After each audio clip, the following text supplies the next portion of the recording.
all experience belong to instrumentation is in Kuwait. I have worked all the distillation plants and different power plants, boiler, turbines, and small units, this DM plant, chlorination plant, and oil station, then gas station. So different experience I have in this one, in this field.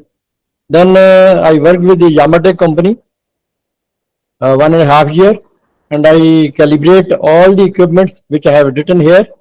I will show you the persons who trained me, and let's start this instrumentation calibration seminar. Thank you very much, everybody. So let us start this calibration.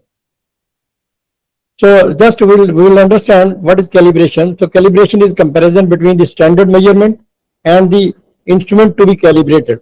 So as you are looking this deadweight tester, I have mentioned giving a picture. So one having a gauge to be calibrated, and other one is deadweight tester. So deadweight tester, deadweights is mentioned in on deadweight tester. Deadweights are the standard value of the pressure. So difference between both.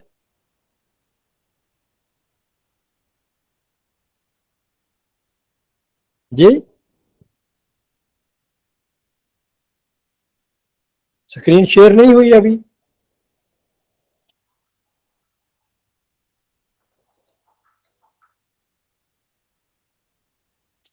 जी जी वो कहाँ से करनी है, एक minute जरा, एक minute. हाथ वाला,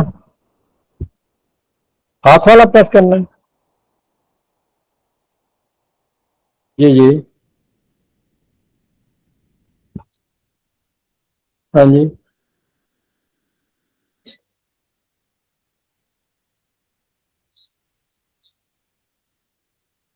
जी जी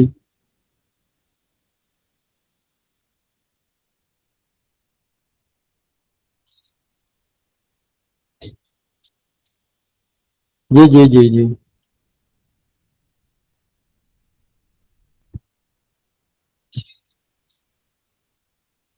एक मिनट.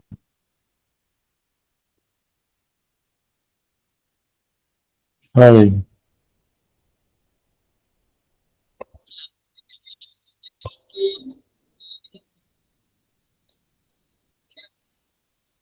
ठीक है.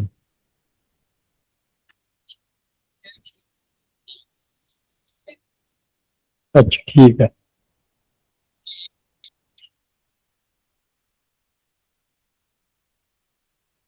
अच्छा जी.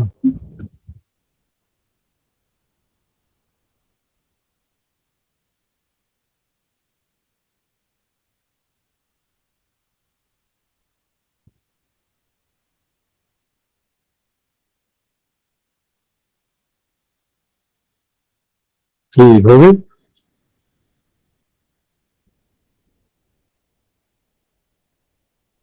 ठीक है. ठीक है.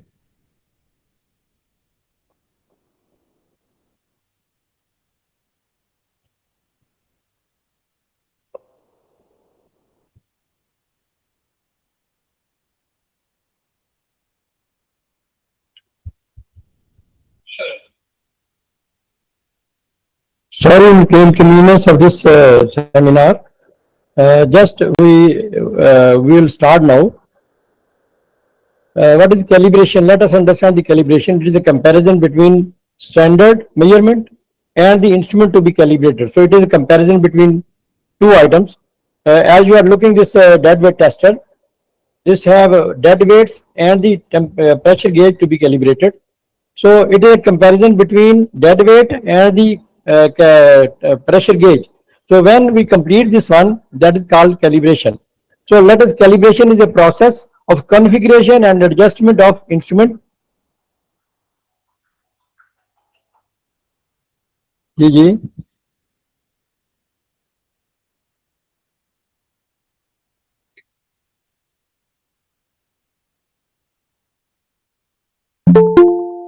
अच्छा अच्छा हाँ ये ठीक है.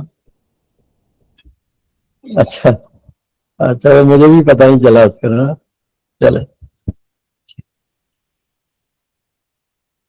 चले चले, अच्छा किए। Okay ji, thank you. Okay ji, Allah Hafiz.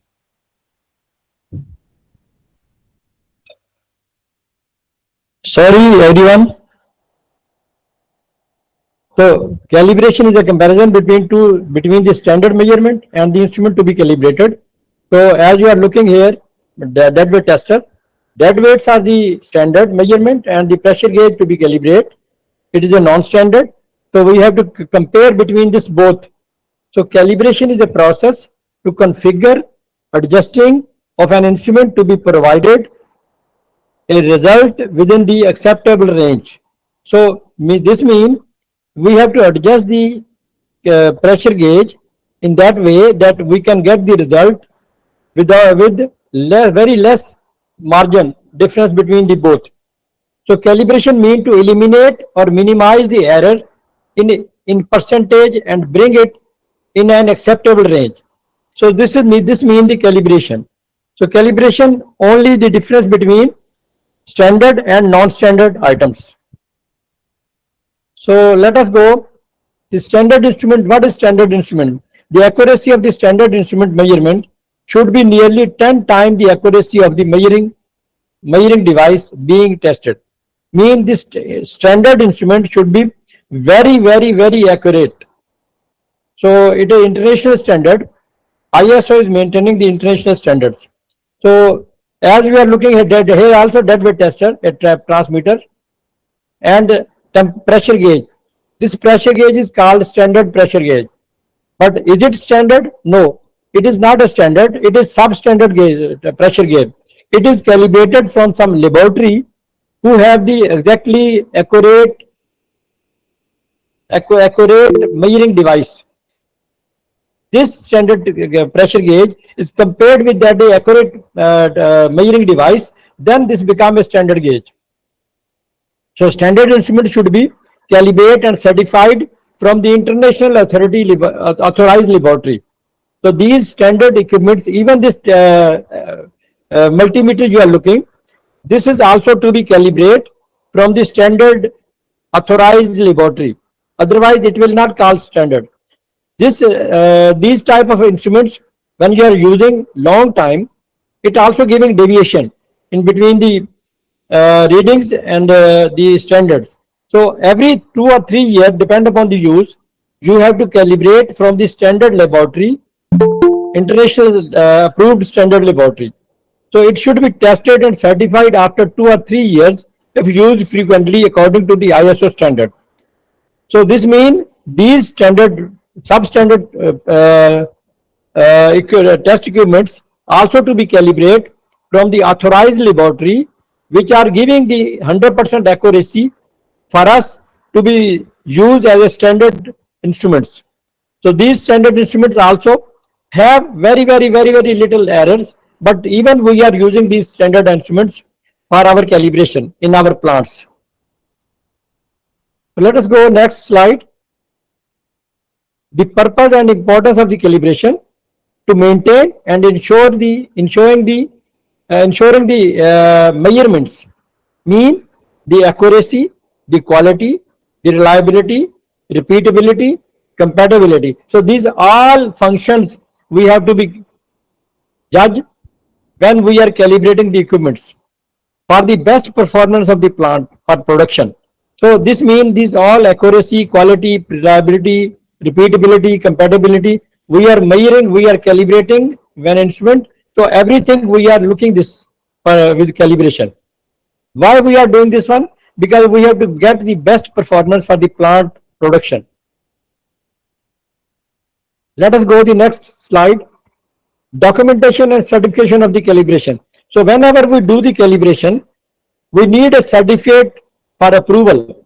Mean we should know that this equipment has that contain information about the calibration devices.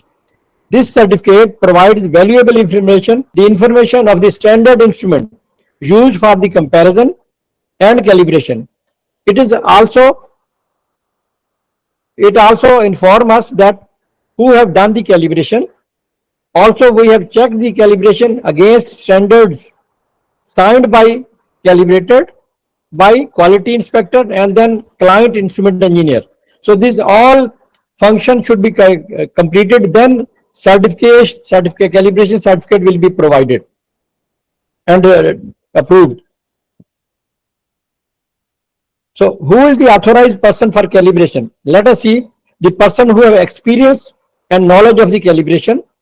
He should understand the standard values of the calibration. He should know the complete procedure of the calibration with the references. He can typically perform a calibration to determine the error and verify the accuracy, reliability, and compatibility. He should know how to calibrate the error in the percentage at every point of the calibration before and after calibration. He should know how to complete a document certificate after job completion. So this all functions who know the person who know this all functions, he is authorized to calibrate the instruments, industrial instruments. So just I can show you my mentors. These are two persons. One name is Yamamoto and other name is Horigome. And in between you are looking me that this picture I have taken in 1978. Not I have taken. These people are taken. Yamamoto have taken this picture and they are my mentor and they work with me for erection of distillation plant, desalination plant, 7 units. Each unit have 6 million gallon per day. So these are two persons who trained me in Doha East Power Station in Kuwait. So this is, and I have written, because they have trained me, so I have written the standard calibration procedure in 2016 and 17. So let us see next. The book which I have written have 29 calibration procedures in this book. So you can see this all list. Pressure measuring, pressure and differential pressure measure instruments, then panel instruments, panel mount instruments, then temperature instruments, level instruments, flow instruments, control valve instruments, and PID controller. So these all 29 procedures I have completed in 1 year. 1 year taken to write this all book. So the format of the calibration procedure, the procedure reference, you will see the reference in the procedure, name and detail of the instrument to be calibrated, name of the plant, safety procedure, equipment to be used like PPE, personal protective equipments, selection of the standard test equipment, it is very important, material used for calibration. So we have 4 stages of calibration. First stage, isolation and removal instrument from the field. So this is also very important because sometimes you are working on the gas station, oil station, or refineries or chemical plants are very dangerous when you are working in the chemicals. Sometimes acid and caustic you are working. So it is very important to isolate and remove the instrument very carefully. So preparation of the calibration loop mean you have to set up the loop for calibration, then perform the calibration of instrument, then you have to go to different steps of calibration, then completion and documentation. Documentation means you have to complete the certificate. So this is the complete procedure of my book. The type of pressure and calibration pressure gauge. The type of pressure. Now, when we will go to the next step, these all topics are present in my next slides. Type of pressure, pressure gauge and units on scales, types of pressure switches and units, zero adjustment of different pressure gauges, pressure gauge calibration or calibration of pressure or differential pressure gauges, calibration document certificates. So let us start type of pressure. So let us see, we have 4 types of pressures. Atmospheric pressure, as you are looking, this one. 1 minute, I can see.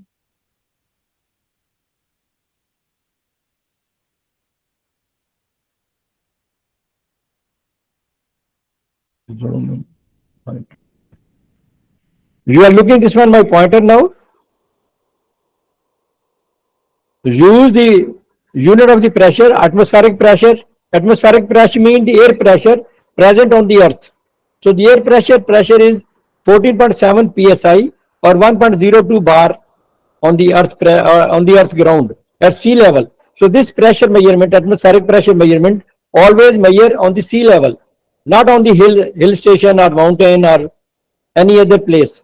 Sea level pressure always measure at atmospheric pressure. So next is gauge pressure. We are looking the gauge pressure here. To one side is atmospheric pressure. This is the reference. More than atmospheric pressure will be called the gauge pressure. More than atmospheric pressure will call the gauge pressure. So let us see differential pressure. So difference between the two measured pressure is called differential pressure. We'll discuss in after that differential pressure. So one is atmospheric pressure, other is gauge pressure, then differential pressure. Now let us see absolute pressure. We can see absolute pressure mean the combination of atmospheric pressure and the gauge pressure. When we measure both is called absolute pressure. So let us see the unit of the pressure. The unit of pressure is bar, pounds per square inch, psi, Pascal, millimeter of water column, meter of water column, inches of mercury or millimeter of mercury.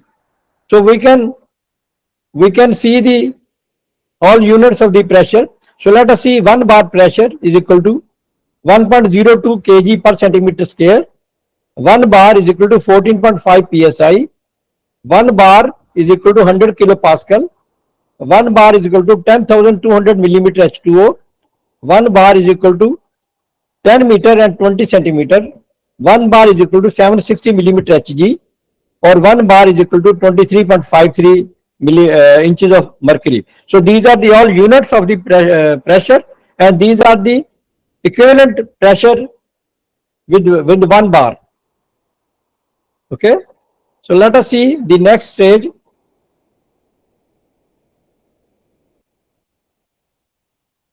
Study of the different pressure scales, pressure gauge scales. So pressure and differential pressure gauge, measuring gauge pressure and differential pressure. So we'll see here the differential pressure gauge and the pressure gauge. So let us see 1 bar, as we understand before, 1 bar is equal to 100 kilopascal. 1 bar is equal to 1.02 kg per centimeter square. 1 bar is equal to 14.5 psi. 1 bar is equal to 750 millimeter Hg. 1 bar is equal to 10,200 millimeter water column or 10.20 centimeter water column. So these are all against 1 bar. So let us see this first one, millimeter water column. You can see here this range 1000 is millimeter water column. So it is millimeter water column is this one. So 10,000, 1000 millimeter water column means this is a pressure gauge. So here directly we can see kg per centimeter square. So it is not 10 bar, it is a 10 kg per centimeter square. It is little smaller, less than 1 bar. So it is kilopascal. You can see here the next scale, kilopascal. So 2500 range is a kilopascal. If we convert into bar, then we have to divide 100 kPa. So it will be, you can say 2.5 bar or 25 bar, 2.5 bar I think, yeah, 2.5 bar. So next is millimeter Hg. We can see different type of scales of pressure gauges. This is from 0 and you can see 340 millimeter Hg or 360 millimeter Hg pressure reading. So it is megapascal. It is 1 megapascal. 1 megapascal means 10 bar, because 10 kilopascal is equal to 1 bar. So 1 megapascal will be converted. So it will be 10 bar range. So each 0.1 bar, 0.2 bar means 1 bar, 2 bar, 3 bar, 4 bar, 5 bar, 6 bar, 7 bar, 8 bar, 9 bar, 10 bar. So it is a 10 bar range when we see the megapascal. So bar, we can see directly here, bar, 1 bar. Okay, this gauge, these all gauges have one input, single input. You can see here, one port, but this gauge have two ports. One is called high pressure gauge port and second is LP port. When we see these two ports, mean this will measure a differential pressure against anything, against filter, against tank, against wall. So we can see the differential pressure 1 bar when we see the two ports. So it will measure always differential pressure against any filter, any machine, any wall. So these are the different type of scales of the pressure gauges. So let us see the next one. Still we are going to study of this one. So let us see the atmospheric pressure plus zero gauge pressure. These are atmospheric pressure. These are also called absolute pressure gauge, vacuum gauge or absolute pressure gauge. When you see zero, okay, back, if we go back side, you see the zero is always left side. Zero, all gauges have left side. But when you go to the next side, it is vacuum gauge. So zero will be shifted to the right side. So you can see here all zero is not from the left side, it is the right side. So this means it will always measure the vacuum, atmospheric pressure, it will measure the atmospheric pressure. There is no gauge pressure because gauge pressure starts from zero, atmospheric pressure. So if you see here, -1,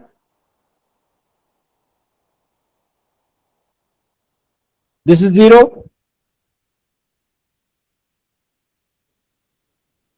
this is 0, sorry, this is 0, then going back to -30 inches of mercury. Yeah, -1 bar.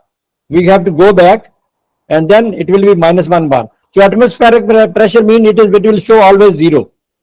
Here also we can see here 0.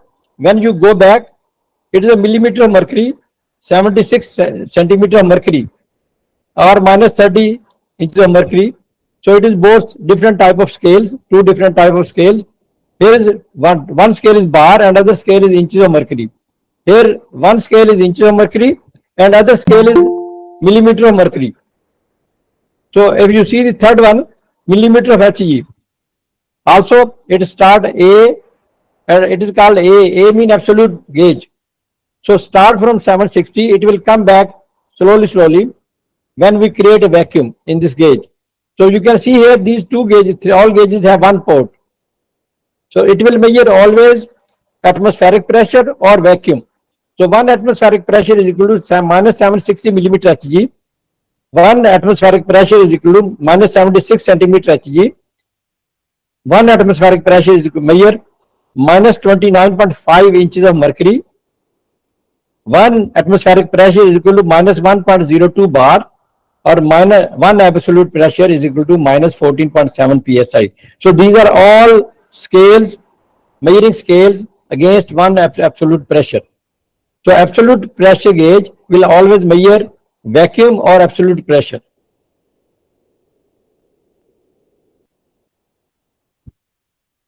Okay, again we have to go to the absolute pressure gauge. This also both have the one port.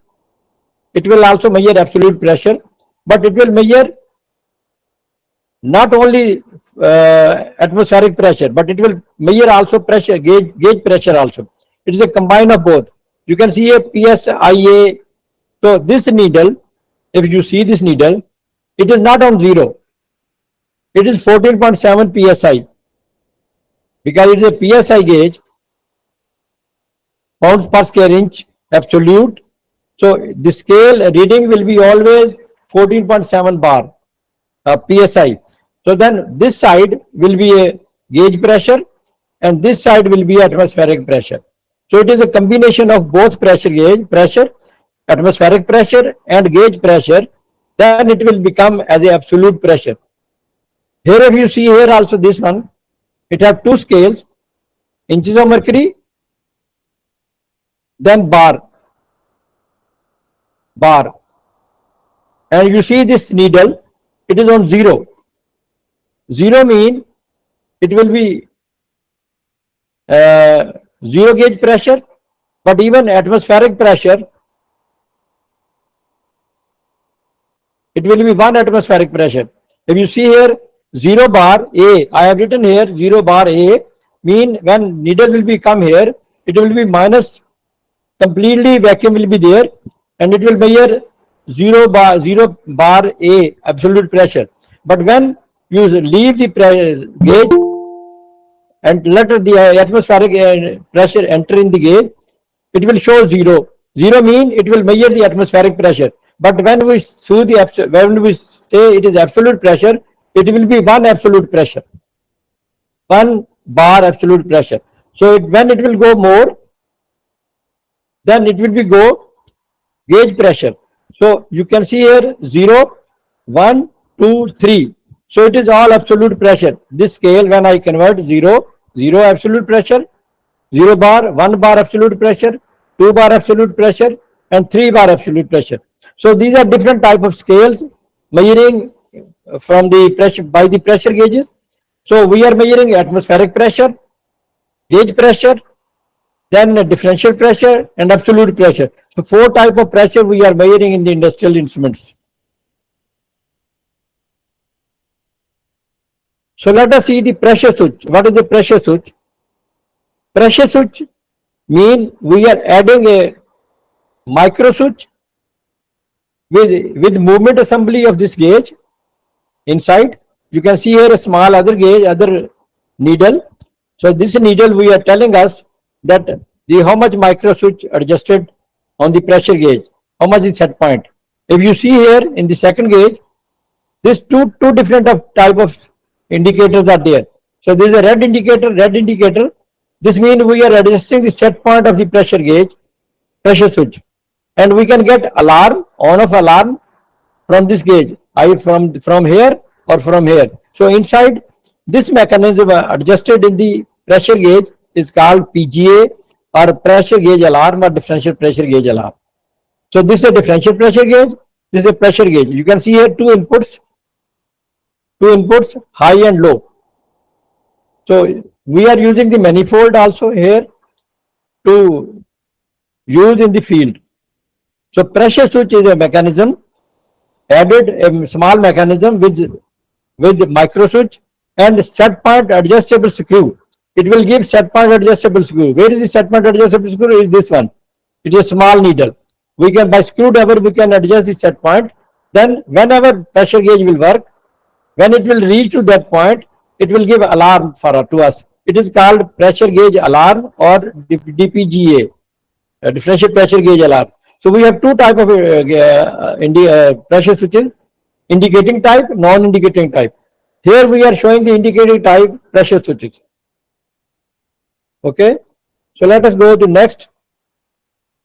Pressure gauge with zero adjustment. So we have two type of pressure gauges with zero adjustment. This pressure gauge we can see here, there is no zero adjustment screw. So when we calibrate this one, we are using this tool, needle puller or pointer puller, to remove this needle and fix back this needle. To remove this needle, we are using this, we are removing the cover, putting this, you can see this one small gap here, this will enter here under this needle. Then we'll move the screw up from upside, it will push between the piston and rod. So the needle will come out from the gauge.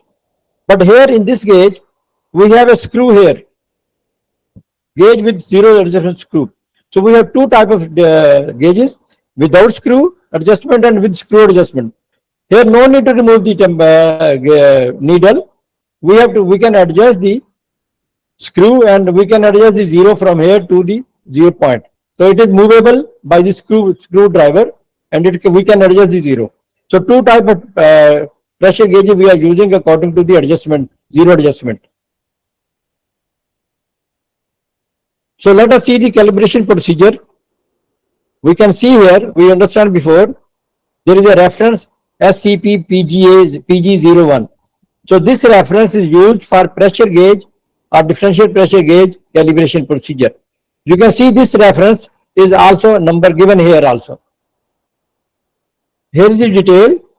of the pressure gauge or pressure gauge with alarm, PGA. Differential pressure gauge or differential pressure gauge with alarm. Compound gauge or vacuum gauge. This all type of gauges we can calibrate according to this procedure. So let us see here. We can write the plant name, which plant we are working on this on here.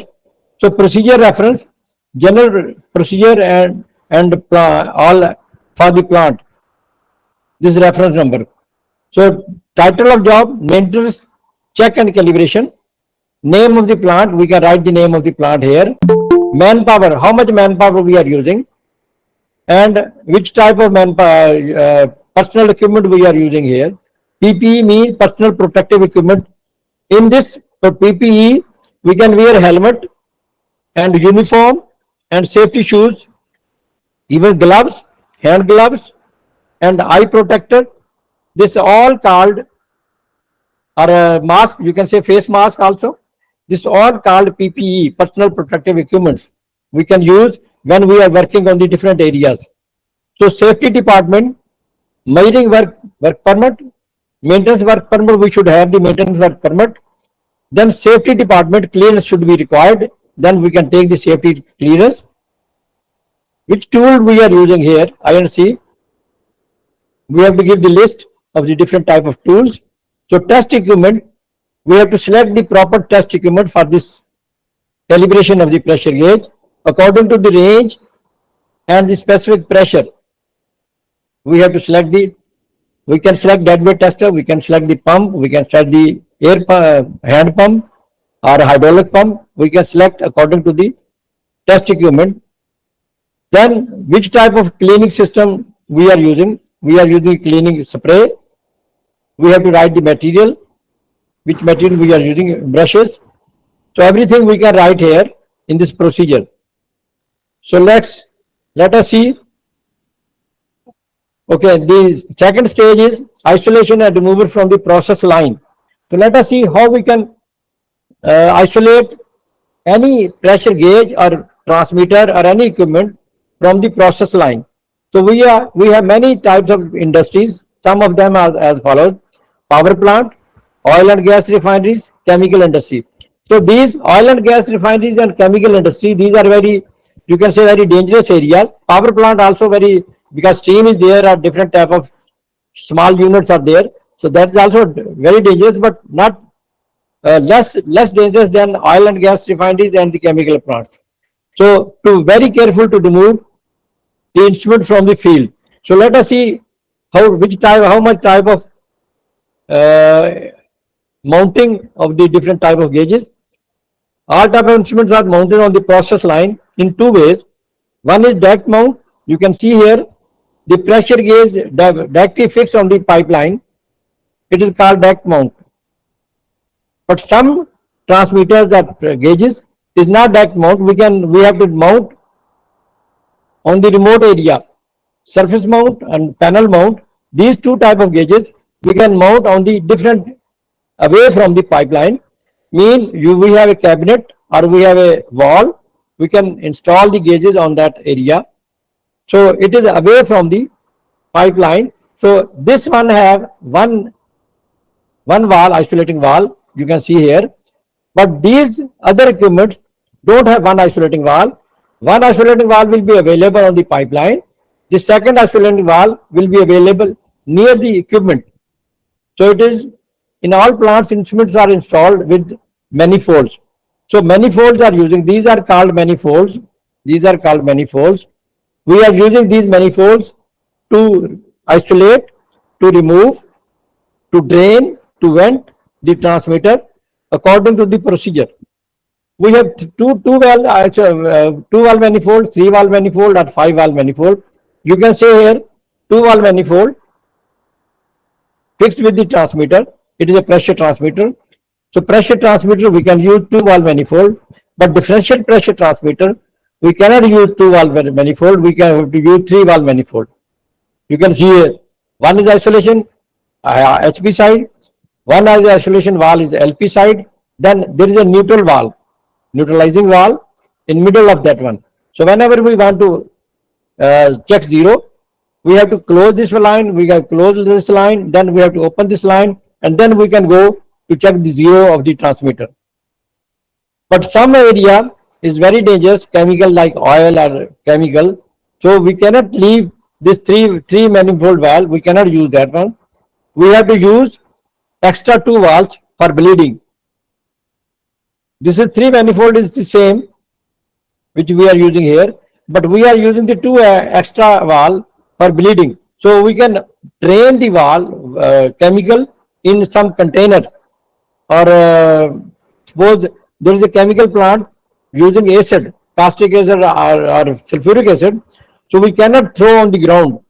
Or oil refinery, we cannot drain the oil on the ground.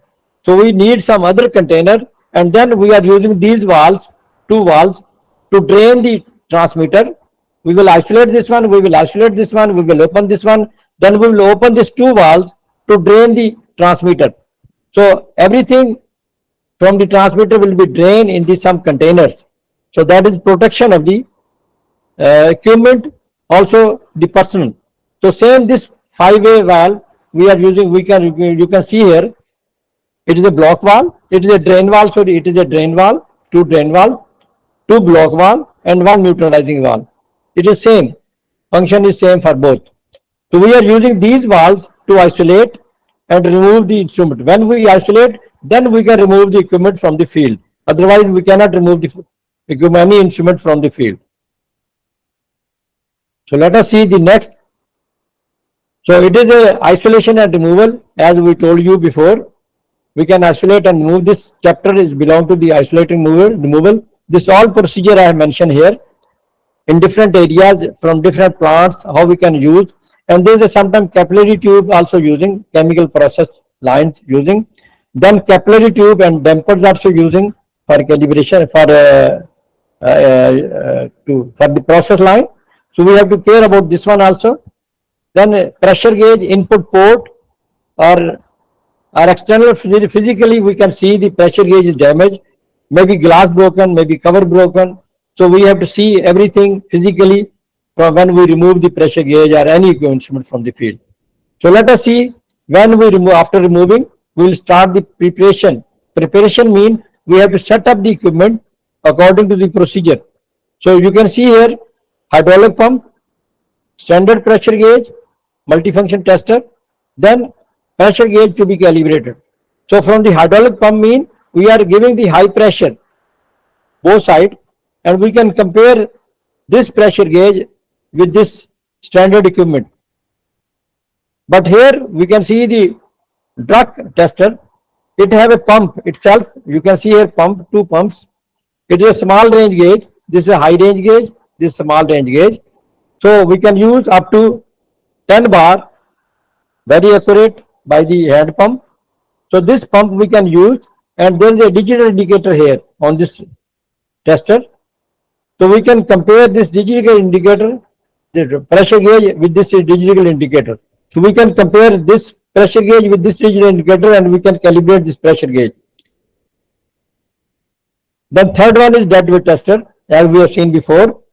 These deadweight are the standard, and pressure gauge to be calibrated.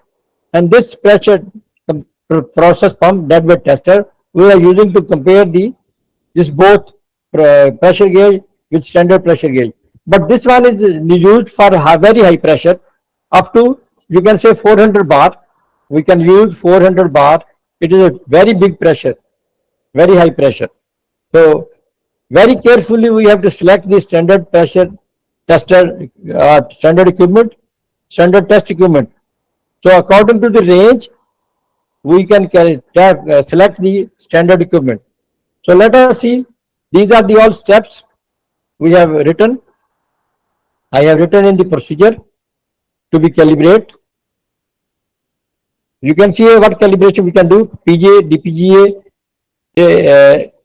atmospheric pressure gauge, vacuum pressure gauge, PGA pressure gauge alarm, differential pressure gauge alarm, pressure switch indicating type, pressure switch calibration without switch adjustment.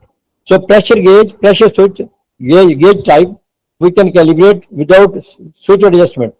Then switch adjustment, we will, when we will go to the calibration of a pressure switch, we will see there. switch adjustment, how we can adjust the switch. So this is preparation is completed here when everything, okay, during preparation we have to check the function test. Mean we have to see the any leakage on the impulse lines or not. So if we see here, you can see here these impulse lines should not be leaked. There should be no leakage. So it is also coming in preparation. So here we can start the calibration process steps.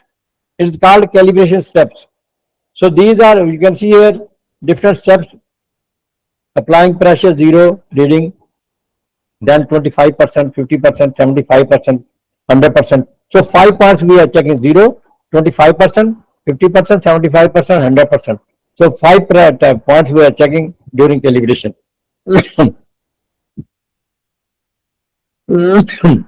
Then completion. The last step is completion. So let us see. Once the test is completed, remove the test equipment and clean the tested devices. Install the pressure gauge back to its position and reconnect the instrument fittings and tubings without bending and damaging, and ensure that the connector is not cross-fitted to avoid damage or threading. So this means when you go to fix the pressure gauge in the field, you have to be careful about the threads of the pressure gauge and fittings of the thread of the fittings. So should not be damaged thread of the fitting. If there is a damper or capillary tube, you have to ensure that these both are clean and good working, good condition. Then you have to check this one. Otherwise, if this is not clean and not working, then you have to clean this damper and capillary. You have to clean this one. Choose the drain valve, close the drain valve, and open the inlet valve. So if there is any drain valve, you have to close it, then open the inlet valve slowly to avoid any sudden pressure entering in the gauge. In case of water, oil or chemical, purge the air completely from the pressure gauge, tubing, capillary tubes, and fill the gauge capillary to avoid any shocking wrong reading. Okay, one thing I tell you, that any instrument cannot measure two pressure at a time. Suppose it is working on air, pressure gauge working on air. If there is a water in the line, it will not give you correct reading. So if it is working on the water and there is air pressure, air bubbles in the line, it will not give you correct reading. So you have to vent the air. If it is working on the water line, you have to vent the air, or it is working on the oil line or chemical line. So air should be removed from the impulse line, from any, even from the gauge. Air should be removed. And if it is working on the air, instrument working on the air line, then you have to remove the water or oil or chemical from the impulse line. So one media should be enter in the gauge, not double media. You cannot use the double media to measure the correct reading. So let us see the calibration certificate. It is a certificate. You can see here. I think it is 2005. If you see here reading, by chance I caught it. I captured this reading certificate. You can see the range, millimeter H2O, and the accuracy measurement here, 0.5% of the full scale. So in between these two values, we have to calibrate the gauge or anything. If you see here, we have two type of readings: before calibration and after calibration. So this is before calibration. You can see there 0%, 25%, 50%, 75%, 100%. These are the percentage of the equipment. These are the input ranges. At 0%, how much value? 25%, how much value? 50%, how much value? This value according to this range. Is not visible. This sheet, because it is a very big sheet, so it is not so easy to understand. So, okay, I will share this one after complete sheet. I will share this one. But this all functions which I have mentioned here, instrument name and reference name, detail of the instrument, test point before and after calibration, defect, detail and report, detail of the spare part used, detail of the test equipment used, calibration, calibrated by, name of the, calibrated by mean the person who calibrated this equipment, name of the quality inspector, inspected by client, then calibration and then check and calibrate the report, calibration certificate. This is a complete, say it is called certificate of the, without this one, nobody will accept the calibration. So this is the procedure and the calibration certificate which we have mentioned here. So practical calibration plan. So can we take 10-minute rest?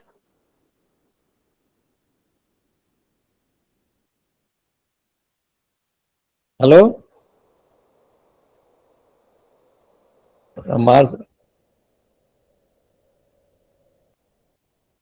Hello?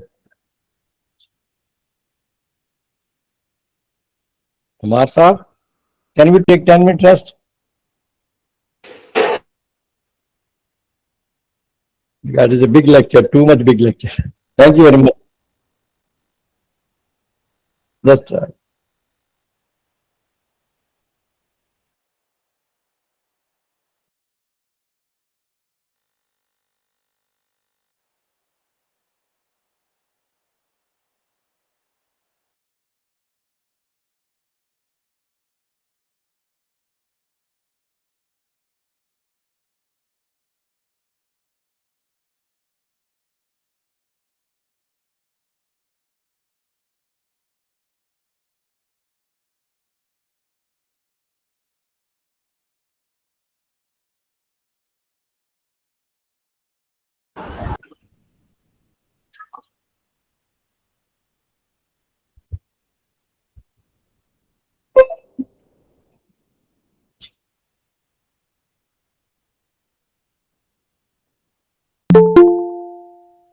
so let us start with again.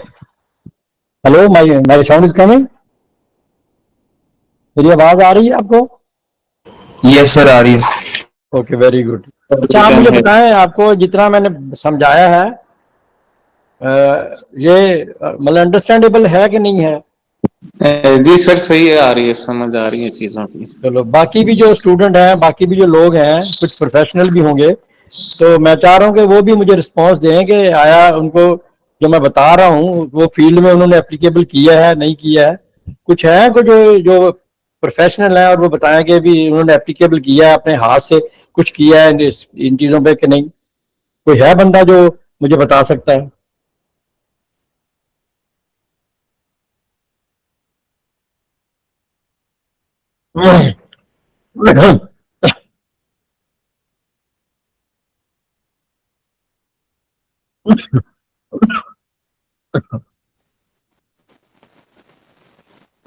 Ji ji sir, design के documents में इनकी हमने types वगैरह mention करते हैं, जिस type का हमें चाहिए होता है, प्रेशर गेज और उसकी रेंज वगैरह सब कुछ, और टॉलरेंस लेवल्स, अच्छा, डाटा शीट्स जब बनाते हैं हम इसकी।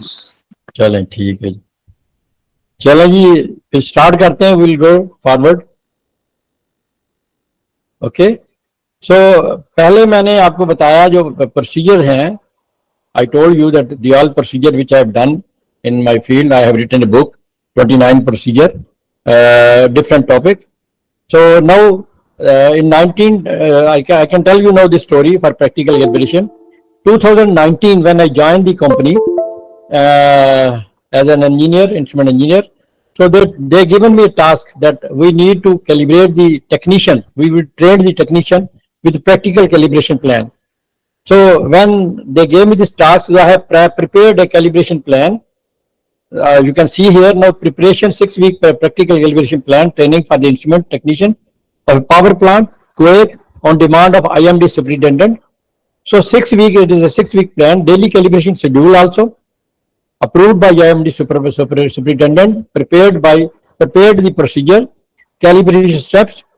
So one day of the each week, senior instrument technician performed calibration. So prepared test paper for practical calibration of each instrument technician. So after calibration training, I have a prepared test for them, practical test. So you will see here now when they are doing the practical calibration. So practical calibration after when they trained after that, so we have to send them in the field and circulate in the plant during maintenance. And I have done that planning also. So you will see the video clip of the practical session when I have done it. Then you will see, I will show you the practice, what 3D dimension, 3D clip pressure gauge calibration. So let us start the practical calibration. These are the all steps, recommendation and execution of the approval. You can see here description. In this book I have written also. So plan and execute practical calibration program for 6 weeks in 2021 for instrument technician in Sheikh Power and Water Plant, Kuwait. So these are the planning which I have done it, recommendation of execution, approval, calibration procedure steps, pressure, differential pressure gauge calibration, temperature gauge calibration, pressure and differential pressure, different DP and temperature level and flow, switch calibration, pressure, differential pressure and transmitter calibration, level transmitter calibration, test of thermocouple and RTD, control valve calibration, practical training, execution plan, instrument lab arrangement, then first week, second week, third week, fourth week and fifth week calibration and weekly circulation. So you can see here.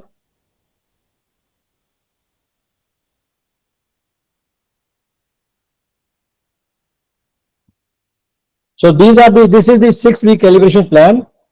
You can see here, first week, I have put pressure gauges and pressure switches. So you can see here the day, topic, first day, second day, third day, fourth day, fifth day. Then second, pressure and differential pressure transmitter, then thermocouple, temperature gauge and temperature switches plan. So you can see here from one day, because 5 days duty there. So 1 day, 2 day, 3 day, 4 day and 5th day, 5 days I have started. Then test calibration, actual test and calibration, practical session. Then these are the practical sessions. Group 1, Group 2, Group 3. I have prepared 3 groups daily. You can see the duration, first duration, second duration, third duration. So all trainee, first day, all trainee will be accumulated. Then senior instrument technician calibrated the instrument, pressure gauge or pressure switches in front of them. And then they noted the points. They noted the steps. The second day, they have done by themselves. So first group, different time, second group, then third group. So I arrange the time, different time for every group. This is trainee. Then test, end of the week, we will take test from them. Okay. So this is the 3 week plan. So next is 3 week plan. Here you can see a level switch, level transmitter, thermocouple and RTD and control valves. So these are all my 6 month plan, 6 week plan. You can see here I have prepared it 2021 August. Farooq Ali and then Engineer Salah Al-Mil, he is our superintendent who was in charge IMD department. He have given the approval for this plan. So this is the practical calibration plan for every trainee or engineers or technicians to understand the calibration practically. So this first week practical training plan, you can see here the name, you can see also the technician name. Group 1, there are 3 technicians, Abdul Razak Sharad, Khalifa Rashid, Abdul Qadir Trarwa. The name is very difficult for them. Abdul Aziz Said, Ayad Shamri. So these are the name of the technicians. So first group, pressure gauge and pressure switches, you can see the timing here from 8:30 to 9:30. So 1 hour I have given them for these 3 people. So after that, 9:30 to 10:30, the second group, you can see here, the second group, then 10:30 to 11:30, the third group. So I have given plan for 3 groups daily. It is a daily plan. Then second day, then fourth day, second day, first day, all people combine and see the calibration and they are noting the all steps. Then second day, they will practice by themselves. Then third day, they practice by themselves. Fourth day, fifth day, like that. So this is the daily plan for my all 9 technicians. So you can see here the circulation of the all technicians in the plant, duties of MEW instrument technicians for annual maintenance September 2021 in Sheikh Power and Water Station, Kuwait. So these are the peoples with the instrument, senior instrument technician. I have attached these 3 people with this person. He is a senior instrument technician from company and he is working calibration for different things. Then 3 instrument technicians, Kuwaiti, attached with this person, senior technician, instrument technician. He is looking after these 3 people. Then again 3 people I have attached. The Jamal, there is a 3rd technician, instrument technician. I have attached with these people. So this is every week they learn, then going to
broken. So anything can be happen. So let us see the function test. After function test, they will start the 5-point checking. This means this is will be before calibration. Before calibration test mean they will know that how much maximum error is there in the pressure gauge without calibration. So after calibration, after check up this one, they will calculate the maximum error more than allowable error. Suppose error is allowed 0.5%, so it should not be more than that. If this is more than that, mean you need to calibrate the gauge. So then they will calculate the error, then start calibration. You can see here start calibration. They will mark, I will show you this one, 0, 50 or 100% position. Then they have removed the glass, they have to remove the glass, they have to remove the pointer. Then they have to mark the gauge on gauge. the scale, because when you remove the scale, you will not see the range. You cannot see the range inside the gauge. So you have to mark on the frame. Then fix on pointer. These are the all steps you can see. You can read it, no problem. So let us see next. These are the steps. These are the loop setup which they have done, because this is a pressure gauge. So dead weight tester, this air test pump, then hydraulic pump, they can test. They can follow these steps. They can calculate the error according to this formula I mentioned here. Then they start the calibration. They will mark on the pressure gauge frame. Then they have to fill these readings. You can see the dots bottom, 0%. You can see increasing, increasing, increasing, increasing. So mean 25%, you have to go slowly increase, then 50% increase, then 75% increase, 100% increase. Then you have to mention this value here, input pressure, how much you are giving. Then the before calibration reading, you have to read, put here.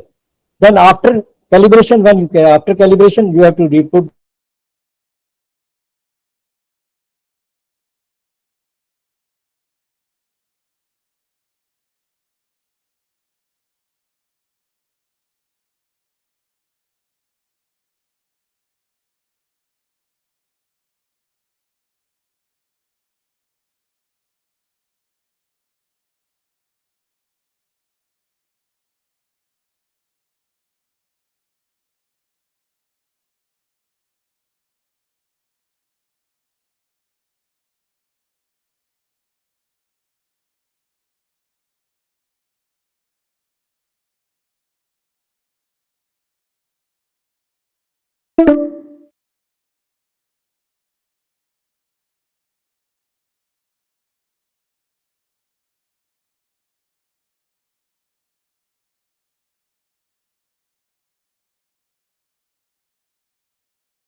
And this is a movement assembly, complete movement assembly. It is called motion assembly. It is a rack. There is a pinion. On pinion, there is a needle, and there is a scale on there. So scale we removed, needle also we removed. So you will see inside all these functions of the pressure gauge.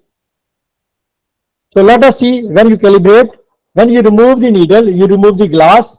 What you will find out, this is the real picture of the pressure gauge. You will see here the C button, input port, C button, and link. This it will expand, then this rack will move. Before removing the scale, you have to put a mark here. You can see here, I put mark 0%, 50%, 100%, 10 bar, 10 bar, 5 bar, 0 bar. So when you put a mark and after you put the scale, you put the needle here. You can see here, you put the needle. When you give pressure, you have to adjust the needle to 0. Give the pressure, it will show 50%, 100%. If there is a difference between the readings, then what you have to do, you have to calibrate this gauge. So let us see step. When you calibrate, what you have to do? You have to adjust the zero adjustment and the span adjustment. Two things you have to adjust. Where is zero and where is span? I told you before, we have shown you the zero on the needle. There is a needle. There is a small screwdriver. We can adjust the needle, this one, and we can adjust zero from the needle screwdriver. And if this screw is not available, then you have to remove the needle and put the needle on the zero and fix it again back. So then there is a link, C button. There is a link here. You can see here link and rack inside. So this screw is called span adjustment.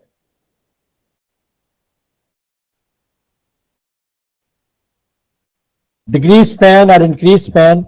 This side decrease span. This if you this there is a gap here between this needle and rack. You can move lose the screw. You can move the needle this side or you move the screw this side.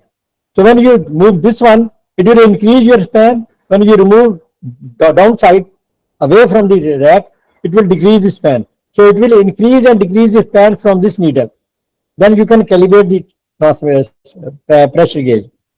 So again, this is a test set sheet or practice sheet. I have given to them to calibrate. You can see here they have to write his name, date, which date they have to started. These all things they have mentioned here, range, unit, what is range, 100 marks, allowable error, how much allowable by error. Then you have to fill this all one by one. Then they have to fill this also reading when they are practical doing. They can fill it before. This is a before reading, before calibration. And then after calibration, you have to make steps, different steps, which I mentioned last old sheet. Then after calibration, again when everything is normal, you have to fill this sheet also. Then you have to calculate the error. Before calibration error, after calibration error, you have to sign here. This was the test for them. And you can see here the test number 16 numbers for these steps. These are the calibration steps. Again, same calculation of the reading, calibration history sheet, before and after. You can see the arrow going upside mean increasing, going downside mean decreasing. So you have to calibrate increasing and decreasing reading both. Maybe sometimes 100% when you increase, when it is coming back to 75%, error will be not the same, reading will not the same, may be different. So there is a error between both readings. So you have to aware of this one. So let us see practically. This is the picture of the pressure gauge, what they are doing. So let us see practical calibration. Okay. Okay, I don't have this one. Okay. So we can see the pressure gauge, how it calibrate. It is 3D animation. I will start. What is going on?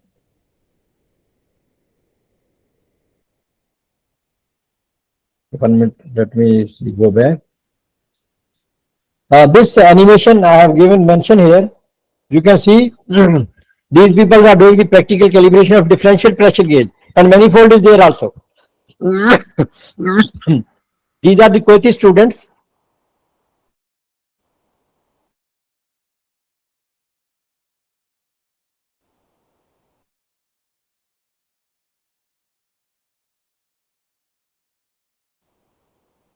Who the calibration sheet also, and they are using the drug air pressure. It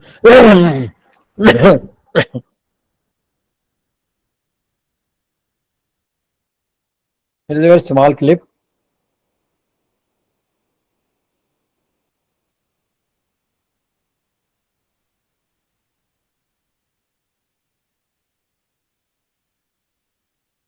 Just I want to show only when I was doing this practical calibration, they are doing the same practical calibration when they are calibrating the pressure gauge, differential pressure gauge. You see here they have given in a high side.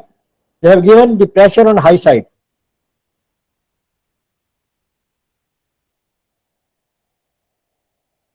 They are using drug, standard pressure test instruments.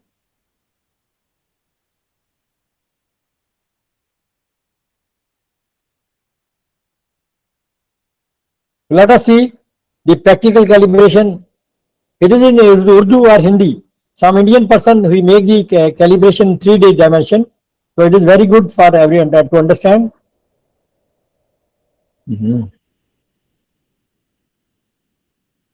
Let us see. पिछले video में हमने बात video में discuss करेंगे। फिलहाल किया जाएगा वो इस दोनों पॉइंट पे सेम रहेगा।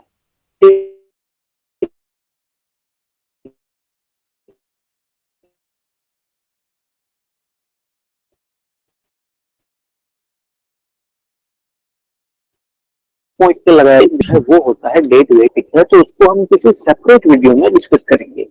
फिलहाल के लिए प्रेशर गेज को कैलिब्रेट करने के लिए इसी कंपैरेटर का यूज करेंगे। तो सबसे पहले कैलिब्रेशन किसे कहते हैं, यानी कि व्हाट इज कैलिब्रेशन। तो अगर एकदम सीधी भाषा में तो कैलिब्रेशन का मतलब होता है कि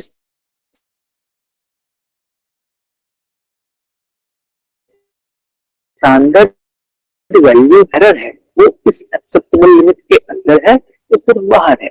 अगर वो एरर इस एक्सेप्टेबल लिमिट के अंदर है तो तो कैलिब्रेशन पास हो चुका है। और अगर वो एरर इस एक्सेप्टेबल लिमिट के बाहर है तो पे कैलिब्रेशन फेल नहीं हो जाता है, बल्कि उससे हमें ये पता चलता है कि डिवाइस में कुछ करेक्टिव एडजस्टमेंट्स करने की जरूरत है, जिससे जो एरर है वो रिड्यूस होकर के एक्सेप्टेबल लिमिट में आ सके।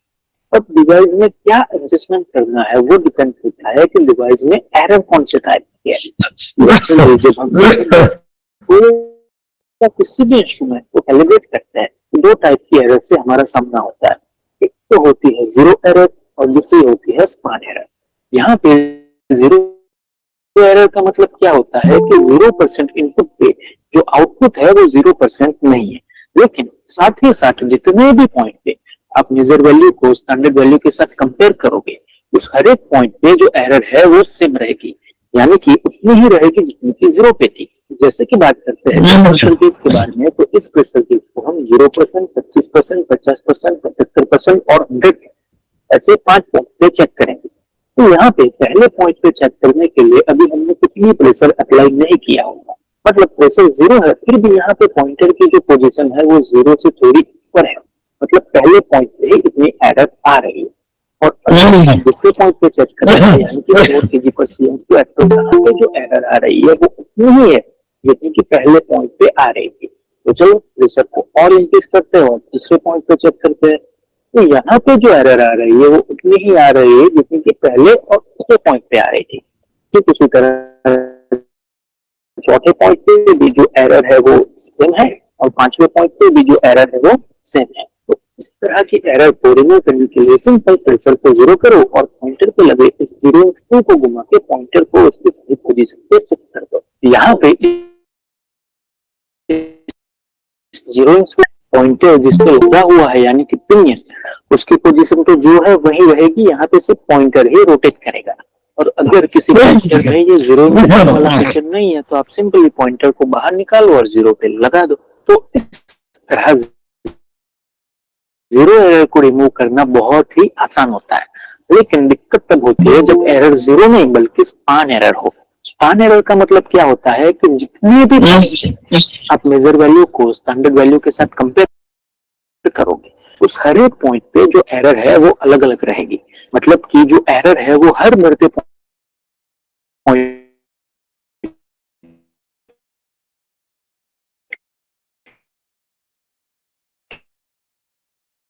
के साथ साथ या तो लेकिन जैसे ही हम चेक करते हैं दूसरे पॉइंट पे तो यहाँ पे पॉइंटर की पोजीशन होनी चाहिए थी 4 पे, लेकिन उससे थोड़ी ऊपर है, मतलब पहले पॉइंट पे कुछ भी एरर नहीं थी लेकिन दूसरे पॉइंट पे और अगर तीसरे पॉइंट पे चेक करते हैं तो यहाँ पे जो एरर आ रही है वो दूसरे पॉइंट से भी ज्यादा है। ठीक उसी तरह चौथे पॉइंट पे चेक करते हैं तो यहाँ पे जो एरर आ रही है वो तीसरे पॉइंट से ज्यादा है।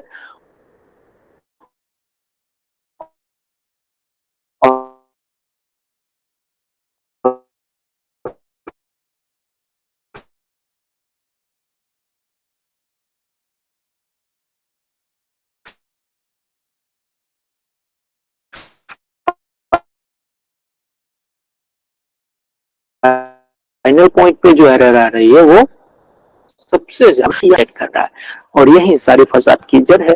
तो यहाँ पे बस उस रोटेशन को कम करने की जरूरत है। अब सवाल ये उठता है ये होगा कैसे, तो देखो पॉइंटर जिस पे लगा हुआ होता है वो होता है पिनियन, और पिनियन का जो रोटेशन है वो डिपेंड करता है। तो किसी तरह अगर आप इस सेक्टर गियर के मूवमेंट को कम कर देते हो तो पिनियन का रोटेशन भी कम हो जाएगा, मतलब पॉइंटर का रोटेशन भी कम हो जाएगा। और यहाँ पे इस सेक्टर गियर के मूवमेंट को कम या ज्यादा करने के लिए आपको बस इस लिंक की पोजीशन को आगे या पीछे शिफ्ट करनी है। अब सवाल इतना ही रह जाता है कि सेक्टर गियर के मूवमेंट को कम करने के लिए इस लिंक की पोजीशन को आगे शिफ्ट कराना है कि पीछे शिफ्ट कराना है। तो देखो अगर आप इस पोजीशन को आगे की ओर शिफ्ट कराते हो यानी कि सेक्टर गियर का जो ये पाइवट पॉइंट है उसके नजदीक लेकर के आते हो तो बर्दन ट्यूब के उसी सेम मूवमेंट पे सेक्टर गियर का जो मूवमेंट है वो बढ़ जाएगा। और अगर आप इस पोजीशन को पीछे की ओर शिफ्ट कराते हो तो बर्दन ट्यूब के उसी सेम मूवमेंट पे सेक्टर गियर का जो मूवमेंट है वो कम हो जाएगा। तो यहाँ पे क्लियर है कि रोटेशन को कम करने के लिए इस पोजीशन को पीछे की ओर शिफ्ट कराना है, लेकिन यहाँ पे एक मेन बात ध्यान में रखनी जरूरी है कि अगर आप इस लिंक की पोजीशन को उसकी ओरिजिनल पोजीशन से हल्का सा आगे या पीछे एडजस्ट करते हो तो पॉइंटर की पोजीशन जो 0 पे 0 सही थी वो भी डिस्टर्ब हो जाएगी। तो जो दोनों साइड से बढ़ता है और कम करने से दोनों साइड से कम होता है। इसका मतलब क्या हुआ कि जितनी बार आप इस लिंक की पोजीशन को आगे या पीछे एडजस्ट करोगे उतनी बार आपको पॉइंटर को वापस से 0 पे 0 सेट करना होगा। तो चलो इसी बात को ध्यान में रखते हुए एक बार प्रैक्टिकली दिखा देता हूँ। स्पान एरर को रिमूव करने के लिए इस प्रोसीजर तो सबसे पहले 0 पे पॉइंटर की पोजीशन एक्सेप्ट 0 पे है कि नहीं वो चेक कर लेना है। उसके बाद मैक्सिमम प्रेशर अप्लाई कर लेना है यानी कि 16 केजी पर सीएम स्क्वायर और जो एरर आ रही है उस हिसाब से इस लिंक की पोजीशन को पीछे की ओर शिफ्ट कराना है। शुरुआत में एकदम हल्का सा पीछे की ओर शिफ्ट करना रहेगा। उसके बाद वापस से प्रेशर को 0 करना है और पॉइंटर की पोजीशन जो 0 से डिस्टर्ब हो चुकी है उसको वापस से 0 पे सेट करना है पॉइंटर पे लगे इस जीरोइंग स्क्रू की मदद से। अब जब आप वापस से मैक्सिमम प्रेशर अप्लाई करेंगे तब पता चलेगा कि जो एरर है वो कितनी रिड्यूस हुई है। बस अब इस स्टेप को वापस से रिपीट करना है जैसे कि फिर से इस पोजीशन को हल्का सा पीछे लेना है, फिर से प्रेशर को 0 करना है, फिर से पॉइंटर को 0 पे 0 सेट करना है और मैक्सिमम प्रेशर अप्लाई करके चेक करना है कि जो एरर है वो कितनी रिड्यूस हुई है। तो दोस्तों इस तरह से हल्का हल्का एडजस्टमेंट करते जाना है और इस कहानी को तब तक दोहराना है जब तक जो पॉइंटर है वो अपनी रेंज में नहीं आ जाता। यानी कि जो एरर है वो जब तक अपनी एक्सेप्टेबल लिमिट में नहीं आ जाती तब तक इस कहानी को दोहराना होगा। तो दोस्तों इस तरह से इसको रिमूव कर सकते हैं। अभी हमने जिस एरर को रिमूव किया वो पॉजिटिव स्पान एरर थी जिसके चलते हमें रोटेशन को कम करने की जरूरत पड़ी। अब कई बार क्या होता है कि नेगेटिव स्पैन एरर होती है तो वहां पे हमें पॉइंटर के रोटेशन को बढ़ाने की जरूरत पड़ती है और रोटेशन को बढ़ाने के लिए क्या करना होगा वो तो अब तक आपको समझ में आ ही गया होगा। तो मिलते हैं अगले वीडियो में। जय हिंद। ठीक है जी, आपने देख लिया कि कैलिब्रेशन तो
So I hope that everybody can understand this one, what I am teaching here in seminar.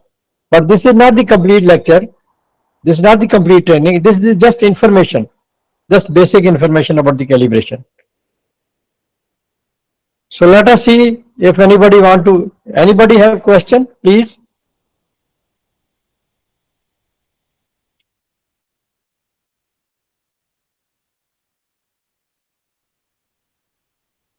Hello?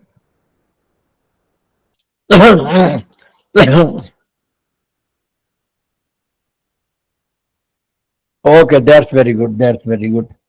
Okay, now we'll start.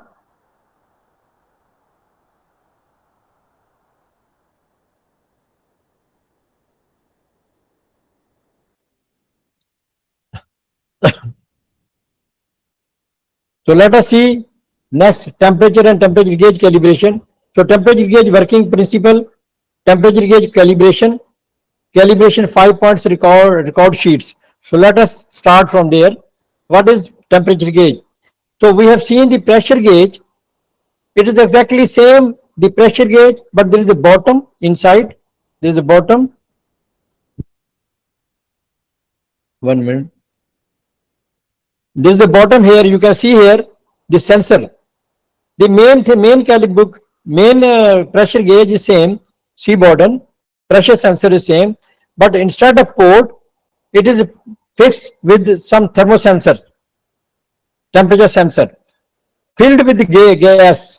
It is inside. There is a gas. When we give the heat, you can see here. When we give the heat and when we start the burner, we give the heat. What it will do? It will expand the gas inside the bottom. So when gas expand, what will happen? Bottom will expand. So span and same function. It will rack and pinion. It will move on the needle. Will move on the scale. So function is same of the temperature gauge. Only the difference is there is a sensor difference.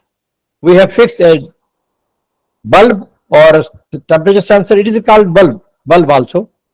So this is the difference between the pressure gauge and the temperature gauge. So calibration, we have a temperature bath here. We have two type of temperature gauges, direct mount and remote mount. You can see here remote mount, a temperature it is called temperature switch, also temperature gauge alarm. It is called temperature gauge alarm, TGA, remote type indicator. So we can calibrate both the gauges. If direct mount gauge, we calibrate and we have given the electrical supply to the bath, and then the temperature sensor here, standard temperature sensor gauge. When we heat up the bath, we set point here, we adjust the set point here.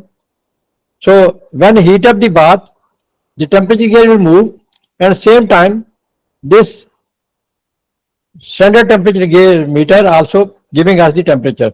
So what is the exact temperature? We can see here, we can see here, then we can see the difference between the reading. If there is any wrong reading, then we can calibrate again according to the same pressure gauge, no difference. But to check the zero, because temperature never can be zero, maybe northern area it can be 0 or 4 or 3 degree, but in our area, Lahore or other places, this will not come to 0. Minimum it will come at 15 or 10 degrees centigrade in winter. So what we are doing, we are taking a ice pot, then dip the sensor in the ice pot, and we can wait for some time. It will give us zero temperature. So then again, when we want to see the maximum range, span adjustment, we can again remove from here, dip in the temperature bath. This is called temperature bath test equipment. So then when temperature will go high, then we can see the difference between both and we can adjust the temperature. When we calibrate this remote type temperature gauge, it has capillary. Capillary means it can be 5 meter to 20 meter. So when it is 20 meter, then when we will put this one here, it will take a long time to become a temperature, normal temperature. Suppose we have given 100 degrees centigrade here, but we have to wait up to 5 minutes or 10 minutes, that this reading should be slowly come to the 100 degrees centigrade. Then for cooling also, it will become slowly. But if we put dip in the ice, it will come very fast. But if we blow the air, then it will come slowly to come down. But again, when we will rise it again, it will take again long time. So capillary have take long time, but that mount will take less time to reach to the maximum span. So these are the calibration setup of the temperature gauge. So this is the measuring, again record sheet before calibration. Temperature, we can put the temperature here, standard temperature, actual temperature, what we have mentioned in the on the standard temperature gauge. Then output of the actual temperature on the standard temperature gauge, then our temperature gauge showing reading, then difference between both. Then we will calculate the error according to the formula. Formula is same which we have mentioned in the pressure gauge, same formula to calculate the error. So this is record sheet.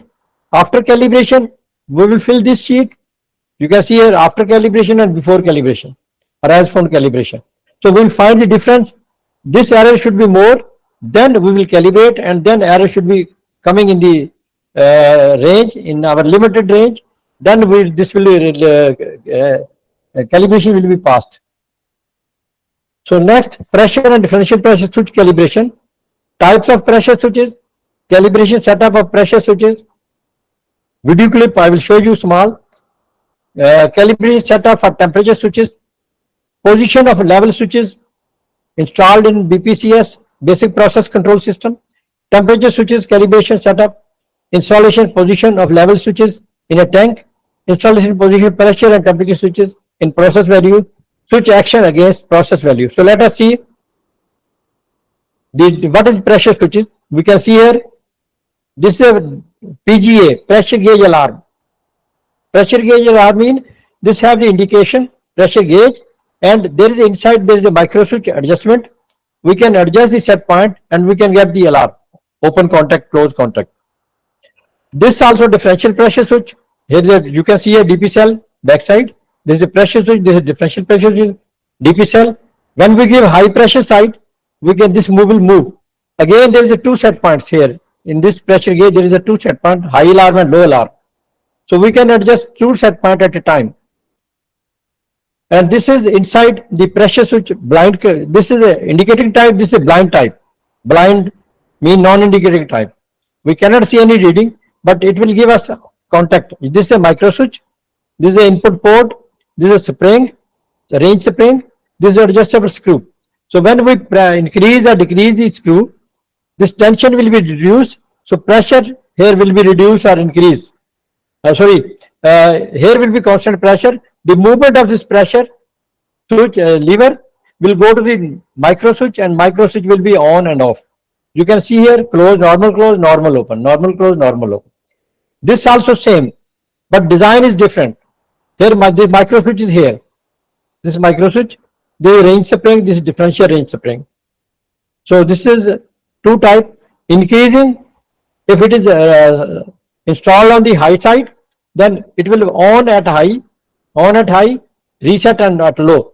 But if this switch installed on the low temperature, then it will be on at low and reset at normal temperature.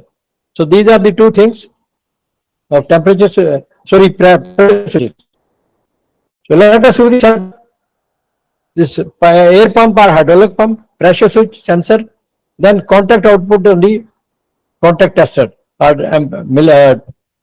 avometer. Contact tester or avometer or resistance meter, we can say. Whenever we give the pressure and reach pressure to the set point, it will give on contact. When we release the pressure will reduce, the set point will be open, then it will reset the set point. So it will be give our open contact. You can see here differential pressure switch. Here is a DP switch, HP side, and then LP side. You see LP and HP. LP is open to the atmosphere. HP side we are giving pressure, and this is a standard pressure gauge. On the pressure gauge we can see the set point, at what set point this contact will be closed, and what set point this contact will be open. So set and reset we can adjust from the source through this pressure gauge, understand what set point is there, and it will give us open on off contact through the electrical micro switch to the contact tester, digital multimeter. So let us see here. This is a pressure switch. These people are calibrating. This is a ammeter, multimeter tester. These are two. They have given the contact or normal open contact. When this lever will open, this micro switch will be on and off. So let us see what they are doing.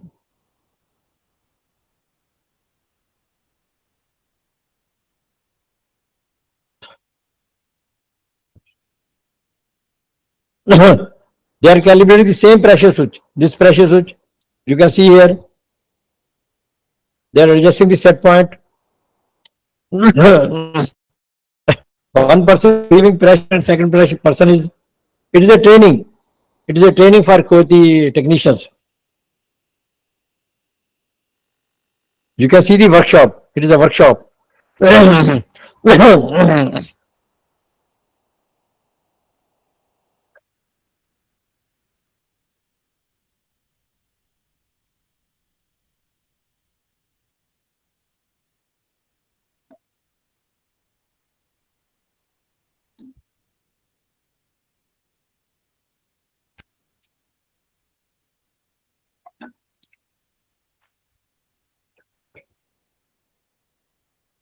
He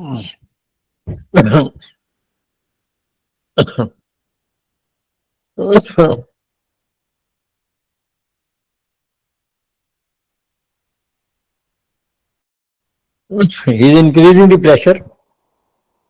We can do a pump also, and slowly you can increase. Fine tuning and rough tuning.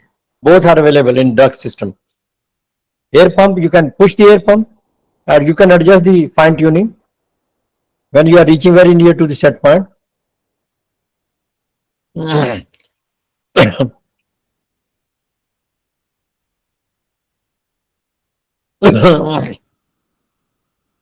it is the calibration of the practice of the calibration. When I was doing the calibration, so temperature switch again same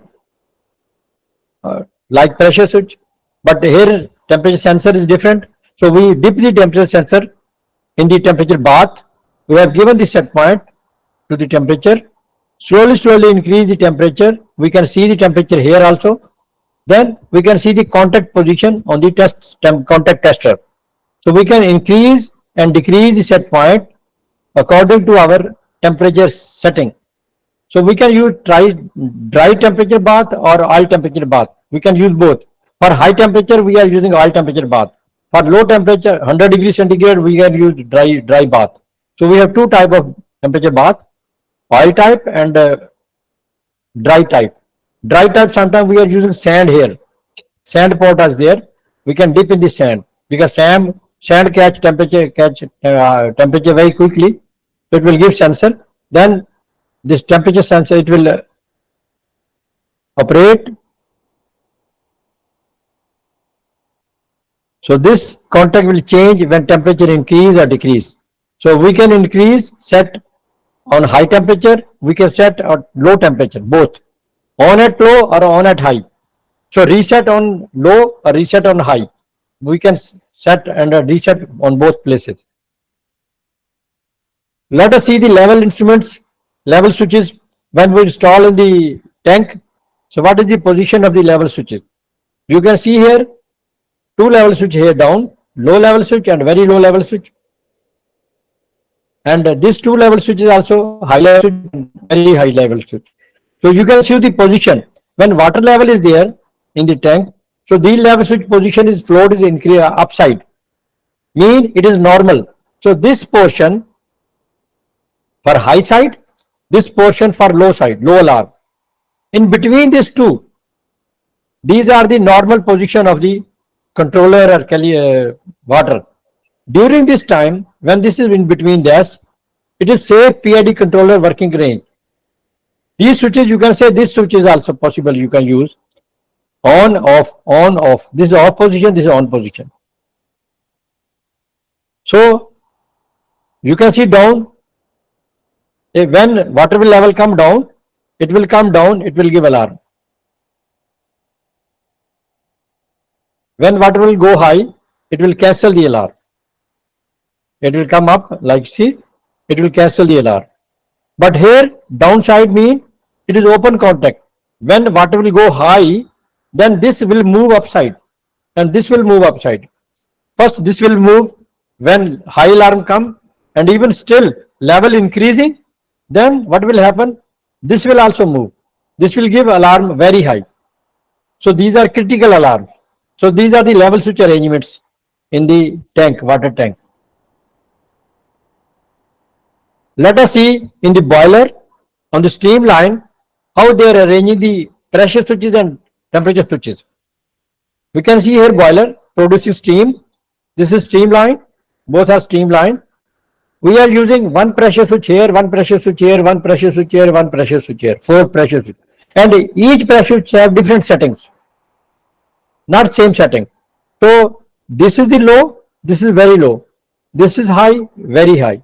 Same temperature switch here, temperature low, temperature very low, temperature high, temperature very high. So we can adjust the all temperature switches or level switches according to our process. In between these two area, this is a safe area. Whenever temperature between in this place, in this area, neither low alarm will come nor high alarm will come. So any alarm will not exist. If temperature will come down, temperature alarm, low alarm will come. If temperature will come very low, then this very low alarm will come. Same time, same thing, if pressure low, this give alarm, low alarm. If this pressure very low, then this will give alarm. High also. If pressure increase, this will give alarm. If more increase, very high give alarm. So these are the installing arrangement of the pressure switches and temperature switches. So let us see the safe range of the switches. You can see here middle range of the any process variable, either it is a pressure, temperature, level, flow, any temperature. It is a safe range from here to here. Green area, this is safe range. Until the level or pressure or temperature in this range, nothing will happen, everything will be all right. Operator can control and PID controller can control at very near to the 50% of the all process lines. But whenever anything change, either low or high, so if it is going low, it will go to warning zone. It is a called warning zone. So it will switch on the low switch and it will give low alarm. Temperature low, flow low, temperature, pressure low, anything procedure. So if it will reach to the warning zone, mean alarm zone, then it will create alarm. When it will come back, normalize, when level will come back, temperature come back, flow come back, pressure come back, then it will be reset. So set and reset. Here set and reset. This both position will be there. In same way, high side also, you can see here low. Here warning zone mean on alarm, off mean reset. When again come back on the normal position, alarm will cancel. But if it reach to high side, so it will be on at high, and when come back down, reset off. So this switches condition will be always there. On and off mean on, reset, and set and reset. These are the all process value variation in the plant. So let us see flow type, displacement type level switches, calibration. So installation of the displacement type level switches, calibration set of float displacement type level switches, definition of BPCS and safety instrumentation system, actual built level switches installation in makeup tank in the power plant, switches position in the BPCS and tank level switches as before we seen. We can go next. We can see here this tank which I have taken a picture. It was 15-meter height. So these are the low level displacement type level. So you can see the arrangement. Displacement type mean there is a float here, displacer here. it will act on the 50%, always 50%. So 2 point, input, output. This 2 point, water will enter from here, go from here. If there is anything wrong, we can drain the water from here also. This is a drain arrangement is there also. So one level switch installed here, one level switch installed here. So you can see the difference between the two level switches. Same here, one level switch installed here, second level switch installed here, two different sides. So in the upside also there is high level switches, same like this way. These are the arrangement of displacement type level switches in the practical field. You can see here very low and low. It is 15-meter height. You can see a very big storage tank. So let us see level switch, displacement type level switch, how it is working. You can see the bouncy power. You know the bouncy power? It is Archimedes, the principle of Archimedes. It is working on that principle.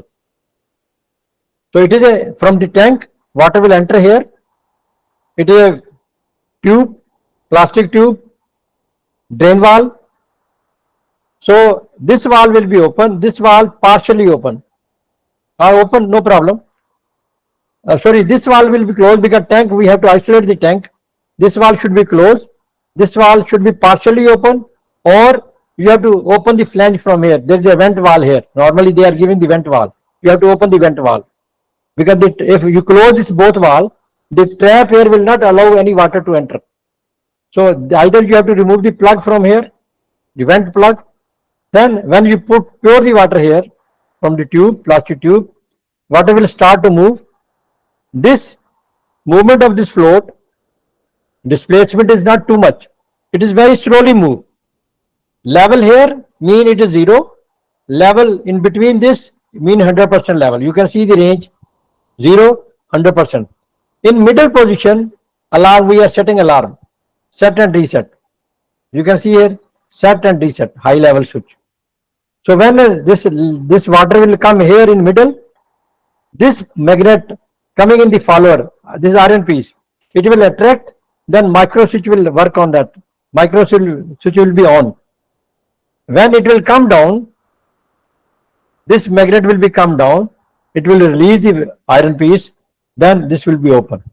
So we can take contact on the tester, multimeter, we can understand, we can calibrate according to this level.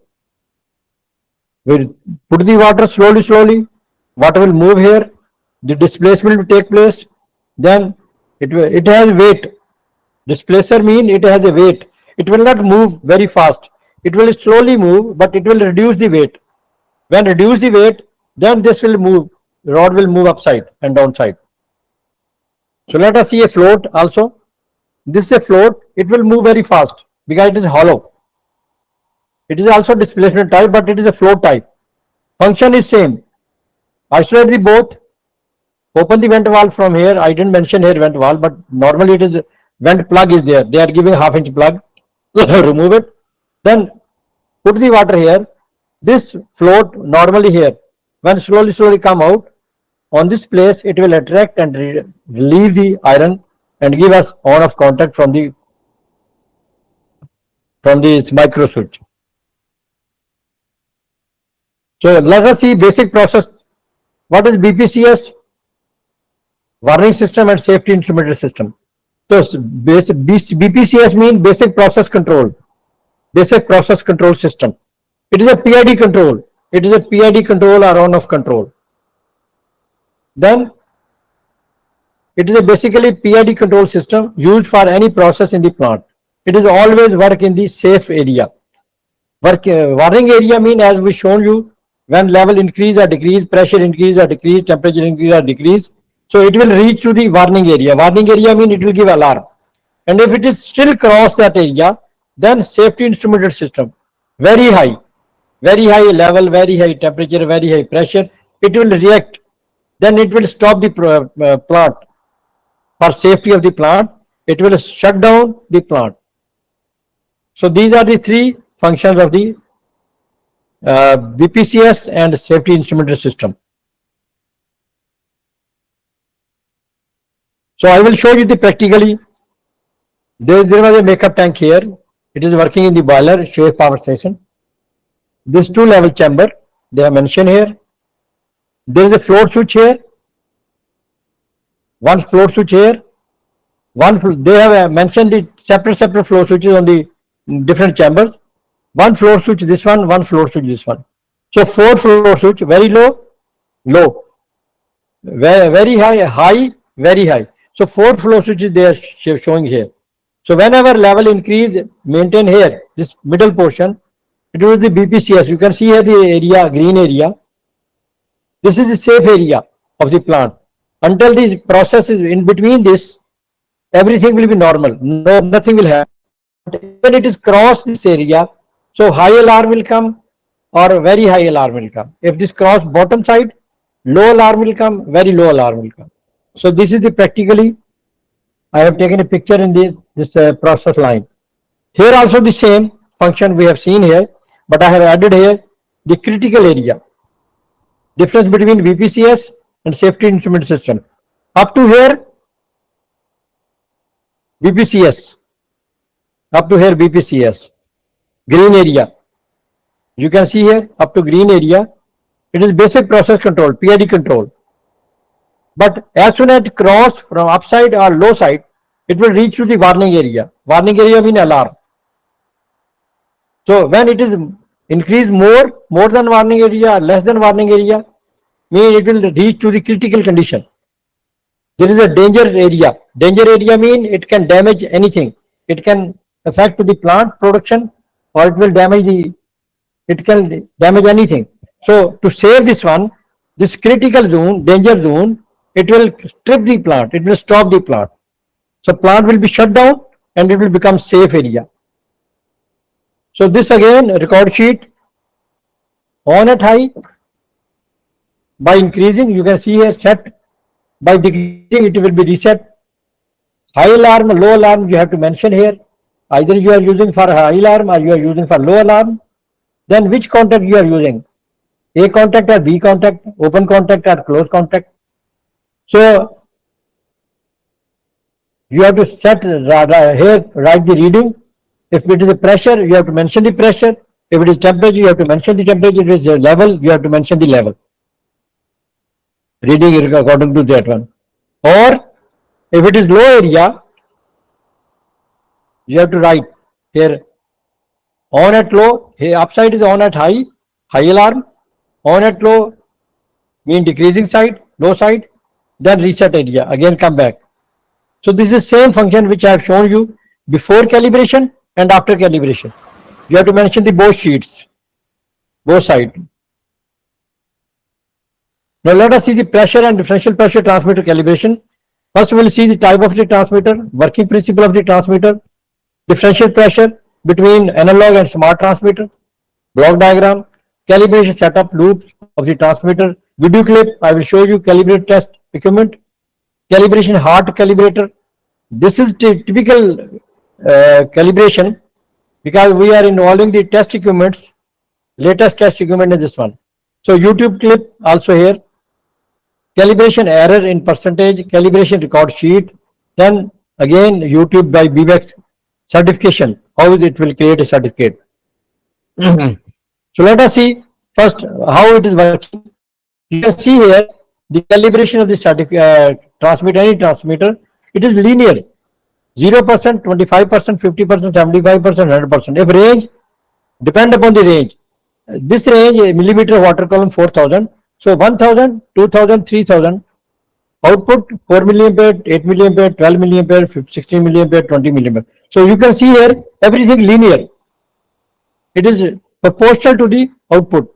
25% 8 milliampere, 50% 12 milliampere, 75% 16 milliampere, 100% 20 milliampere. So let us see this diagram. You can see here. You can see the current. This is the current moving through this one. It is a 0% input when there is no pressure. 20 milliampere move from here, from power supply. You can see it is moving. What it is doing?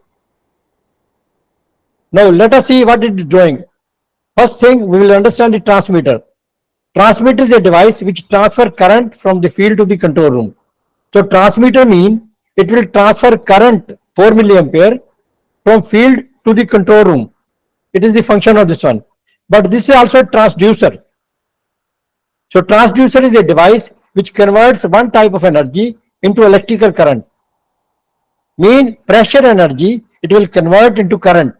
So it will regulate the input, output according to the input. It is a transducer plus transmitter. So two instruments combined with each other is called pressure transmitter, flow transmitter, differential pressure transmitter, like that. So PT or DPT, flow or temperature transmitter, is a device which is combination of transducer and transmitter. So the transmitter converts pressure or differential pressure, flow or temperature into electrical energy current and transmits it to the control room. So you understand now, transmitter is an instrument which transmit current from field to the control room. Transducer is an instrument which convert pressure, temperature, flow into current. It will regulate, this means it regulates the output according to the input. Regulate output according to the input. So this is zero pressure. Suppose this is zero pressure.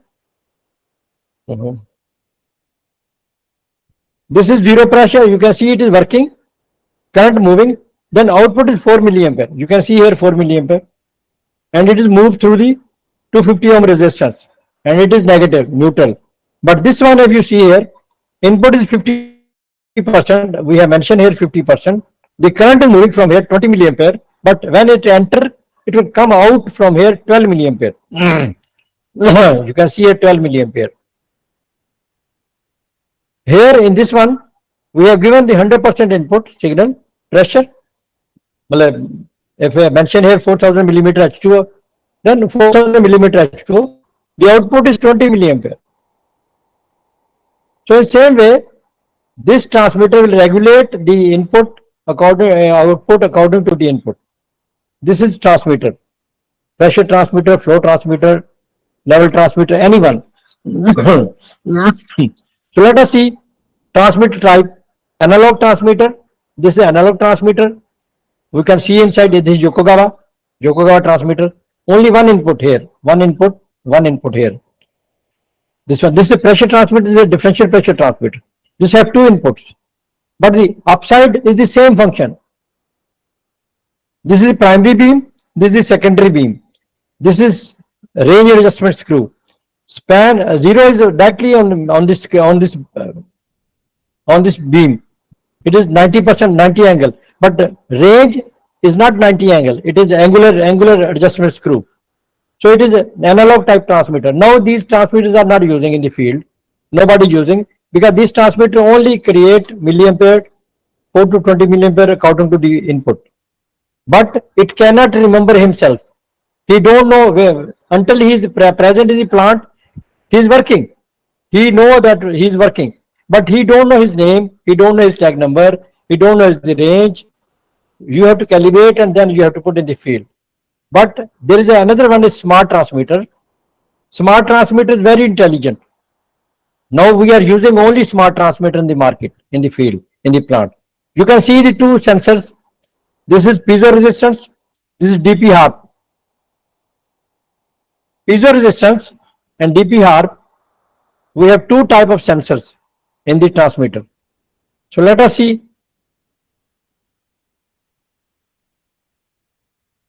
Okay, these transmitter can measure atmospheric pressure, gauge pressure, absolute pressure, differential pressure. All type of pressure it can measure. So let us see the block diagram. We understand the analog smart and smart transmitter difference between this. So this process variable, it will react on the sensor, and sensor will give output to the analog electronic current. It will give output 4 to 20 milliampere. We can adjust zero and span here. We have two adjustment only, zero and span to calibrate, and nothing more is there. But when we go to the smart transmitter, mean the sensor, this first sensor is effect on the from the process variable. Then we have convert into analog to digital converter. This is analog converter only, but this analog to digital converter. So both functions are there. Trim adjustment is there. So sensor adjustment we can do from here. LRV and URV sensor adjustment, we can do sensor adjustment here. So output will go to the memory. You can see here, sorry, microprocessor and then memory. So this memory will record all the history, data sheet, range, everything. He will remember this memory of the about this sensor equipment. So we can adjust three things here. LRV, URV. This means this is a configuration area. We can configure range, pressure, setting, everything, even damping. We can adjust everything from here. This is the configuration area. We can configure the transmitter according to our requirement. Then again it will give output to the digital to analog converter. This analog gives 4 to 20 millibit to us. Then from here another line is going to the digital output. Digital output means we can use the hard communicator here. So latest equipment we can use. So this transmitter have two outputs, one 4 to 20 milliampere and other is frequency. So frequency is a smart transmitter, is giving only this one. So this is called hard transmitter. So let us see the analog transmitter calibration. But nowadays, I think analog transmitters now not coming, but very less, some area they are still using. We are giving the source pressure and we are taking the output on the milliampere meter. And this we are using 250 ohm resistance to complete the impedance with the circuit, impedance compatibility of the transmitter. So this analog transmitter, this is differential pressure transmitter. Only we can calibrate. This is setup of the calibration. We can give the 0, it will give output 4 milliampere. We can give the 100%, it will give 20 milliampere here. So we can adjust 0 and span to adjust the range of the both. Okay. Then differential pressure transmitter also same. We can give the high side pressure, outside low side is atmospheric pressure is open. Output again 4 to 20 milliampere. We can give this one. Okay, here DP smart transmitter, we can put the both smart communicator, hard communicator, we can fix on this one, and pressure calibrator we are adjusting. This is the complete loop of the smart transmitter, and this is smart transmitter differential pressure loop. So this is the way of the calibration. We can give from here calibration, or we can adjust from here calibration. We can adjust smart hard calibration. We can check the loop test. We can check the device. There are many benefits of this smart transmitter, smart communicator. Let us see the setup of this one. They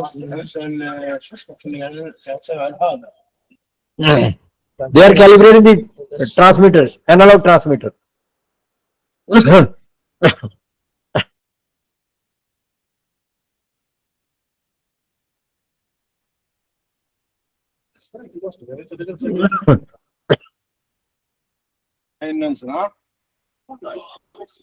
They are reducing now.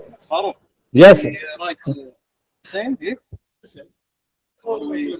As you like. Yeah, after calibration you can do this. You can write now, no problem.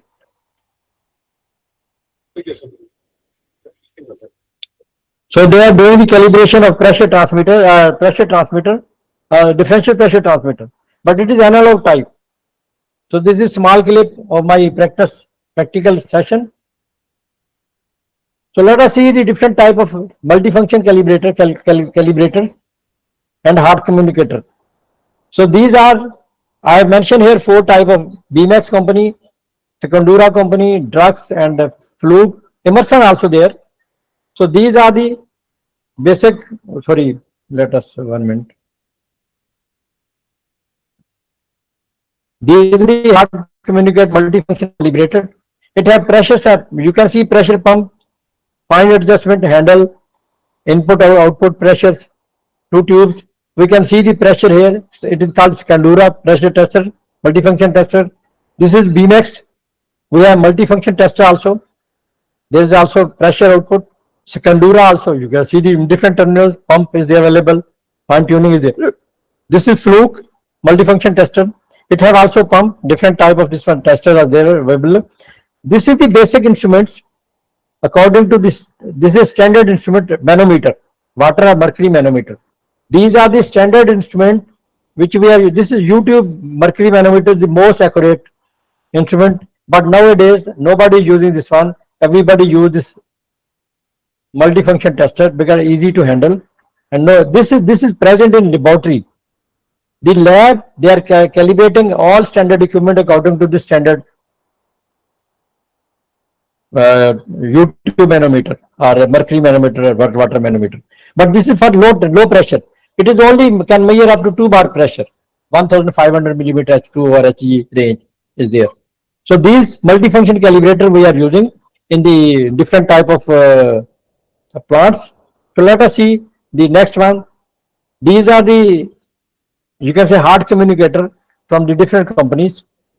This is Emerson, Yamatake, Yokogawa, as well Bailey. So these are all different type of company. You can see here the arrangement of the differential pressure transmitter with the hard communicator.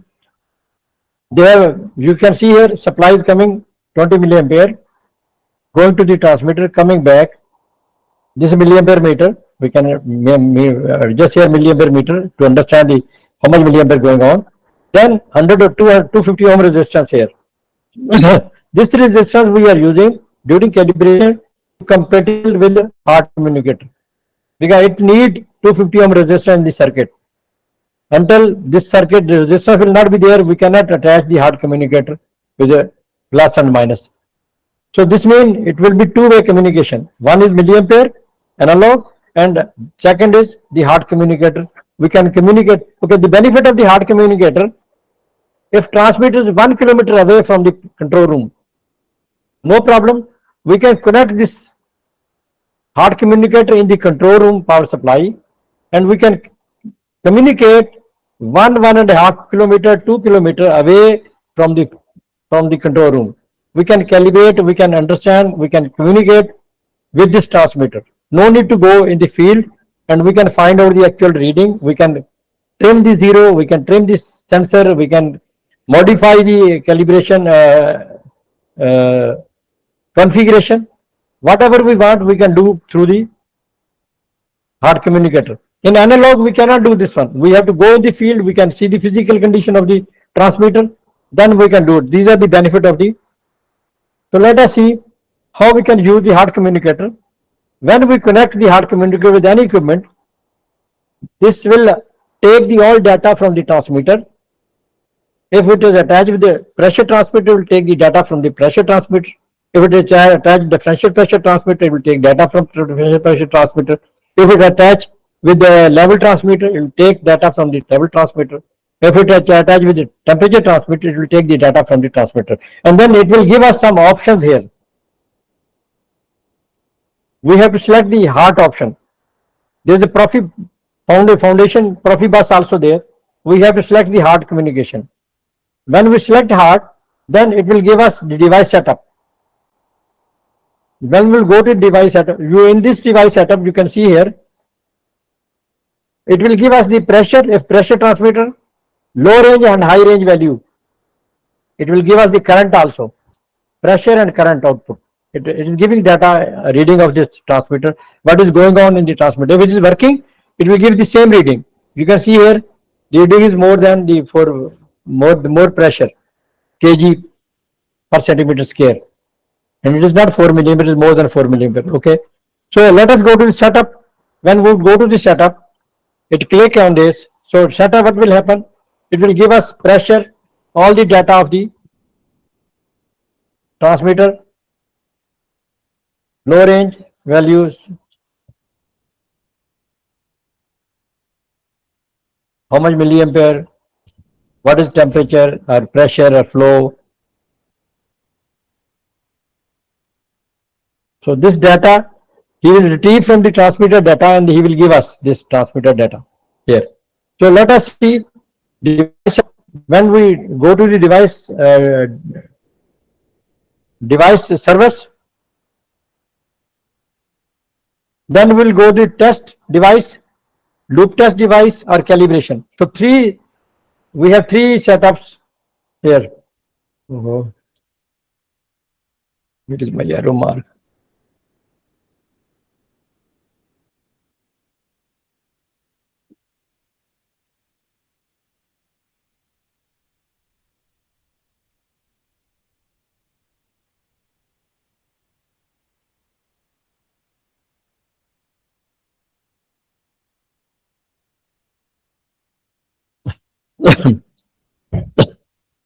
So here we can see here test device, loop test, loop test, and calibration. So if we click on the test device, he will tell us the device is correct, the transmitter's working condition is good or not good. And if we will go to the loop test, it will give us the complete loops healthy or not healthy. It will give 4 milliampere. We can see the all loop, even control room reading. We can see the control room reading according to the 4 milliampere available or not. And if we can generate 20 milliampere, it will give us the 20 milliampere in the control room. We can see the 100% reading is there available or not. And if we go to the calibration mode, so we click on the calibration mode, then we can go to the calibration mode. So let us see, we can generate 4 milliampere, you can see here.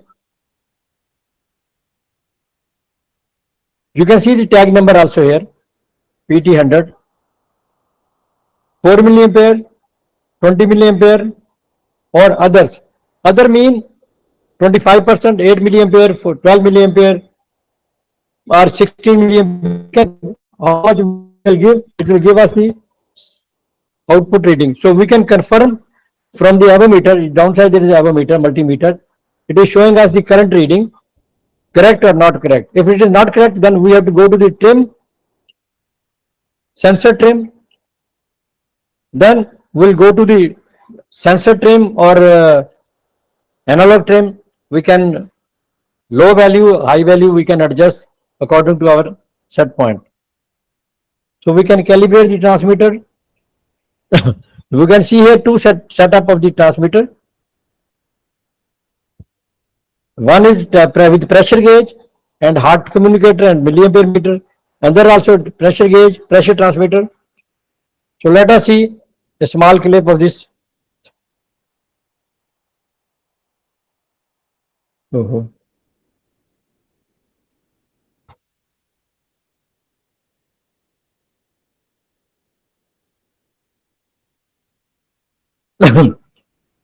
So it is a dead weight tester they are using here for calibration.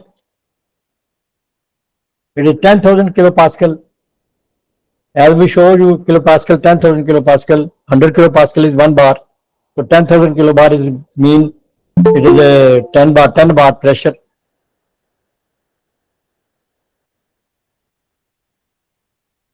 We can calibrate 0 kPa and 4 milliampere kPa. This is all calibration setup, different 100% value you can see here. So let us see.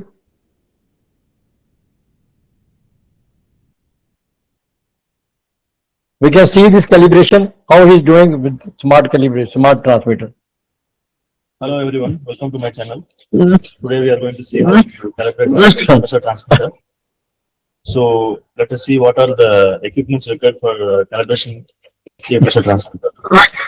First we need DC power supply. This is our DK resistance box. We are using one fluke multimeter, hard communicator, and this is our dead weight tester, and this is our transmitter. So this is our pressure transmitter. The range of this pressure transmitter is from 0 to 10,000 kPa. So it is given here clearly.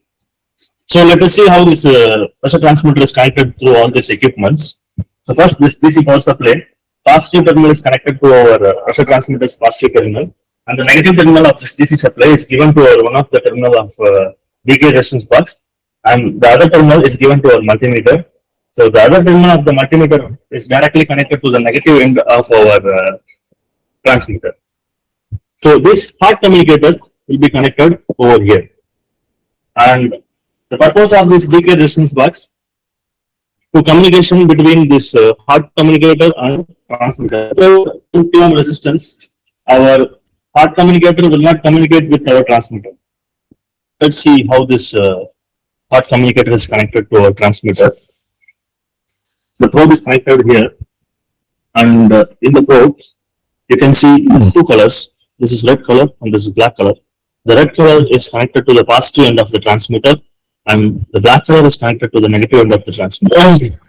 So after connecting this one, we have to communicate I mean, this heart has to be communicated with our transmitter so that we should go for online.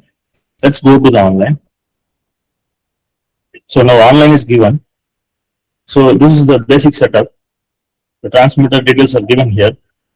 So the pressure is 0 kPa now, and the output is 4 milliamps, and LRV is 0, URV is 10,000, as I explained earlier. In the deadweight tester, we didn't apply any load. So as for now, it is 0 kPa. So the transmitter is also showing 0. If the transmitter is not showing 0, then we have to do 0 trim in our hot communicator. The making of 0 trim and URV LRV arrangement we will show in the next one. So now we will start the calibration process. First, we are going to apply 25% of the transmitter. So we will apply to 2500 kPa, and we will see what are the changes.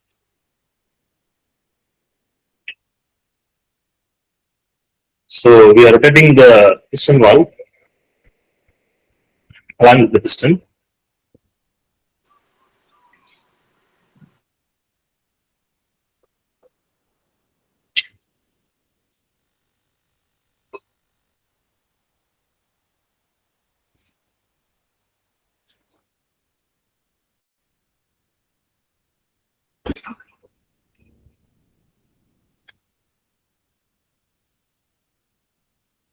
So now we can see the red color indication.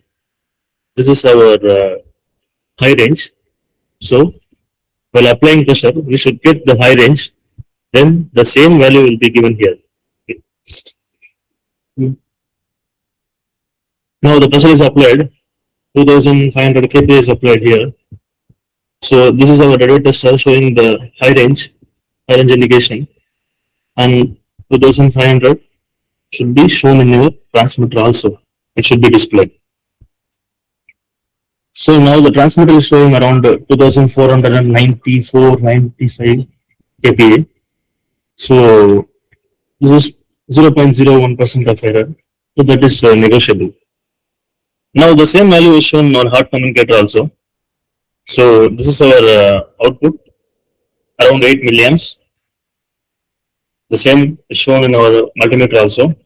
Now we go for 50%. It means 5000 kPa. We will remove this weight, lab kPa, and we will start the same process again. During the time of rotation, the value is getting changed. Now, almost it reached our upper range of our deadweight tester. The red color indication is came now. You can see the value in the transmitter. It is getting nearly 5000 kPa. It means 50%.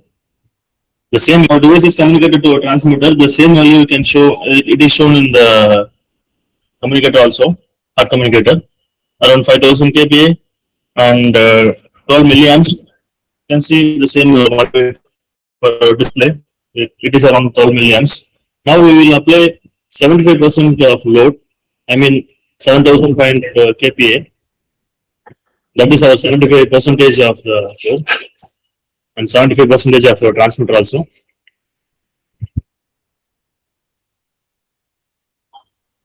So now it reached the red indication, and the value has been changed in the transmitter also. It is getting changed little by little.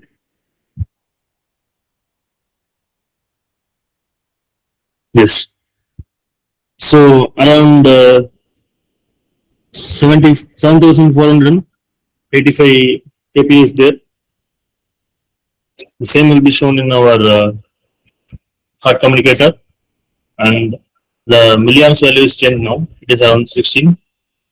16 is also displayed in our multimeter. Let's go for the full load. I mean 100%. So for 100%, as I told you earlier, the range of this transmitter is 0 to 10,000. So the full load is 10,000.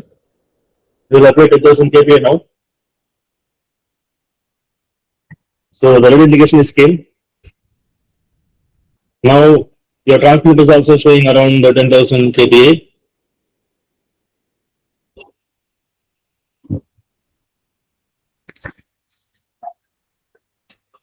It is increasing gradually. So it came around 10,000 kPa. So you can find everything in our hard communicator also.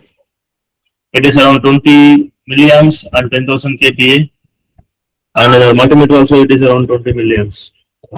So this is the process of raising. Now you will see the falling.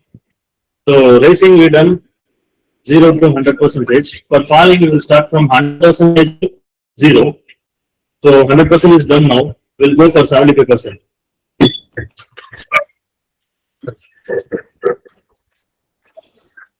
So again 7,500 kPa is applied. Now we are starting the falling.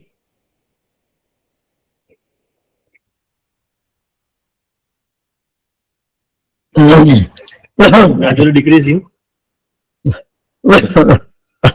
Yes, it is almost around 7,500 kPa, and the same will be displayed in both of your hard communicator and multimeter. We'll go for 50% now.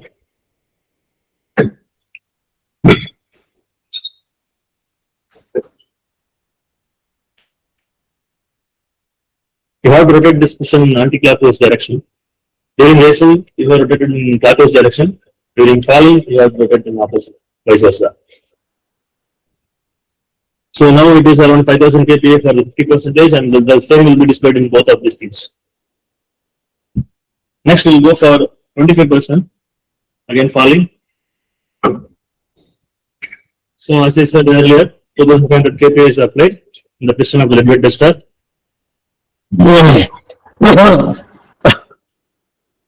Piston always rotated.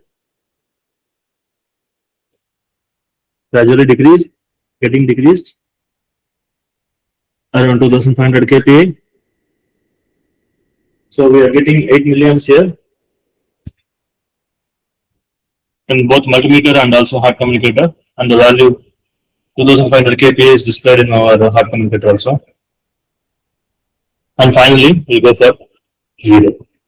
So for 0, we have to remove the entire load.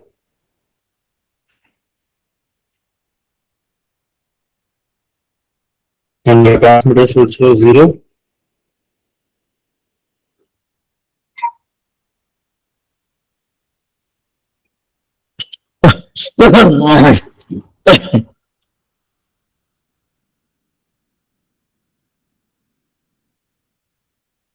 Yeah, transmitter is 0 now.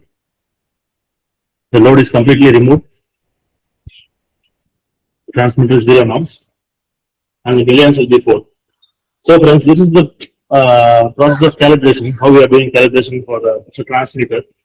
So in the next video we'll see. So this was the transmitter calibration. So let us see the calibration error in percentage and PT and differential pressure. Same formula, output current, milliampere DC to be measured, pressure or differential pressure to be measured, divided by total pressure, range, multiply 16 plus 4. This is the formula to calculate the current output. So same way before and after calibration, increasing or decreasing, we will fill in the sheets before and after, then we will calculate the current, and then if there is a difference in the current, we have to write the error here. Before calibration, we can write the error here. After calibration, we can write the error here. We'll understand that after calibration, what we have done.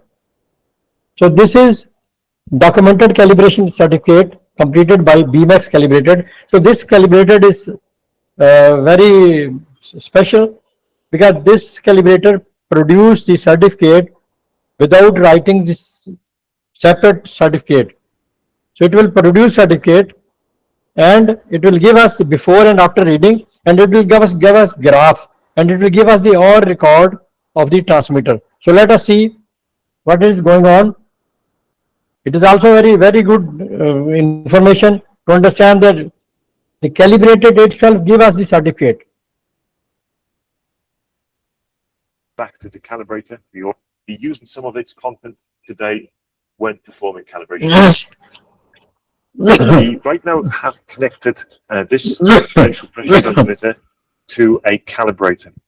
We're going to be using this test leads to actually measure 4 to 20 from the pressure transmitter back to the calibrator. We're also going to be supplying loop power from a calibrator back to the transmitter. So that's one thing. So we've got that connected here. You can see also that the connection is made to the high leg of this differential pressure.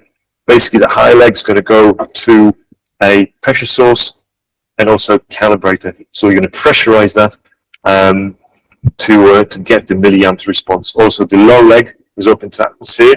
So we've all got that set up right now. The other thing to mention here is if we go to calibrator and check our connections, we can test that very easily just by pressurizing the system and see if we're going to have the milliamps response, direct linear response from the transmitter. And it looks as if we've got a milliamps response directly to our applied pressure. So it looks like we're good to go. I'm also going to be using the accurate calibrator. In this instance, I'm using 30 PSI module.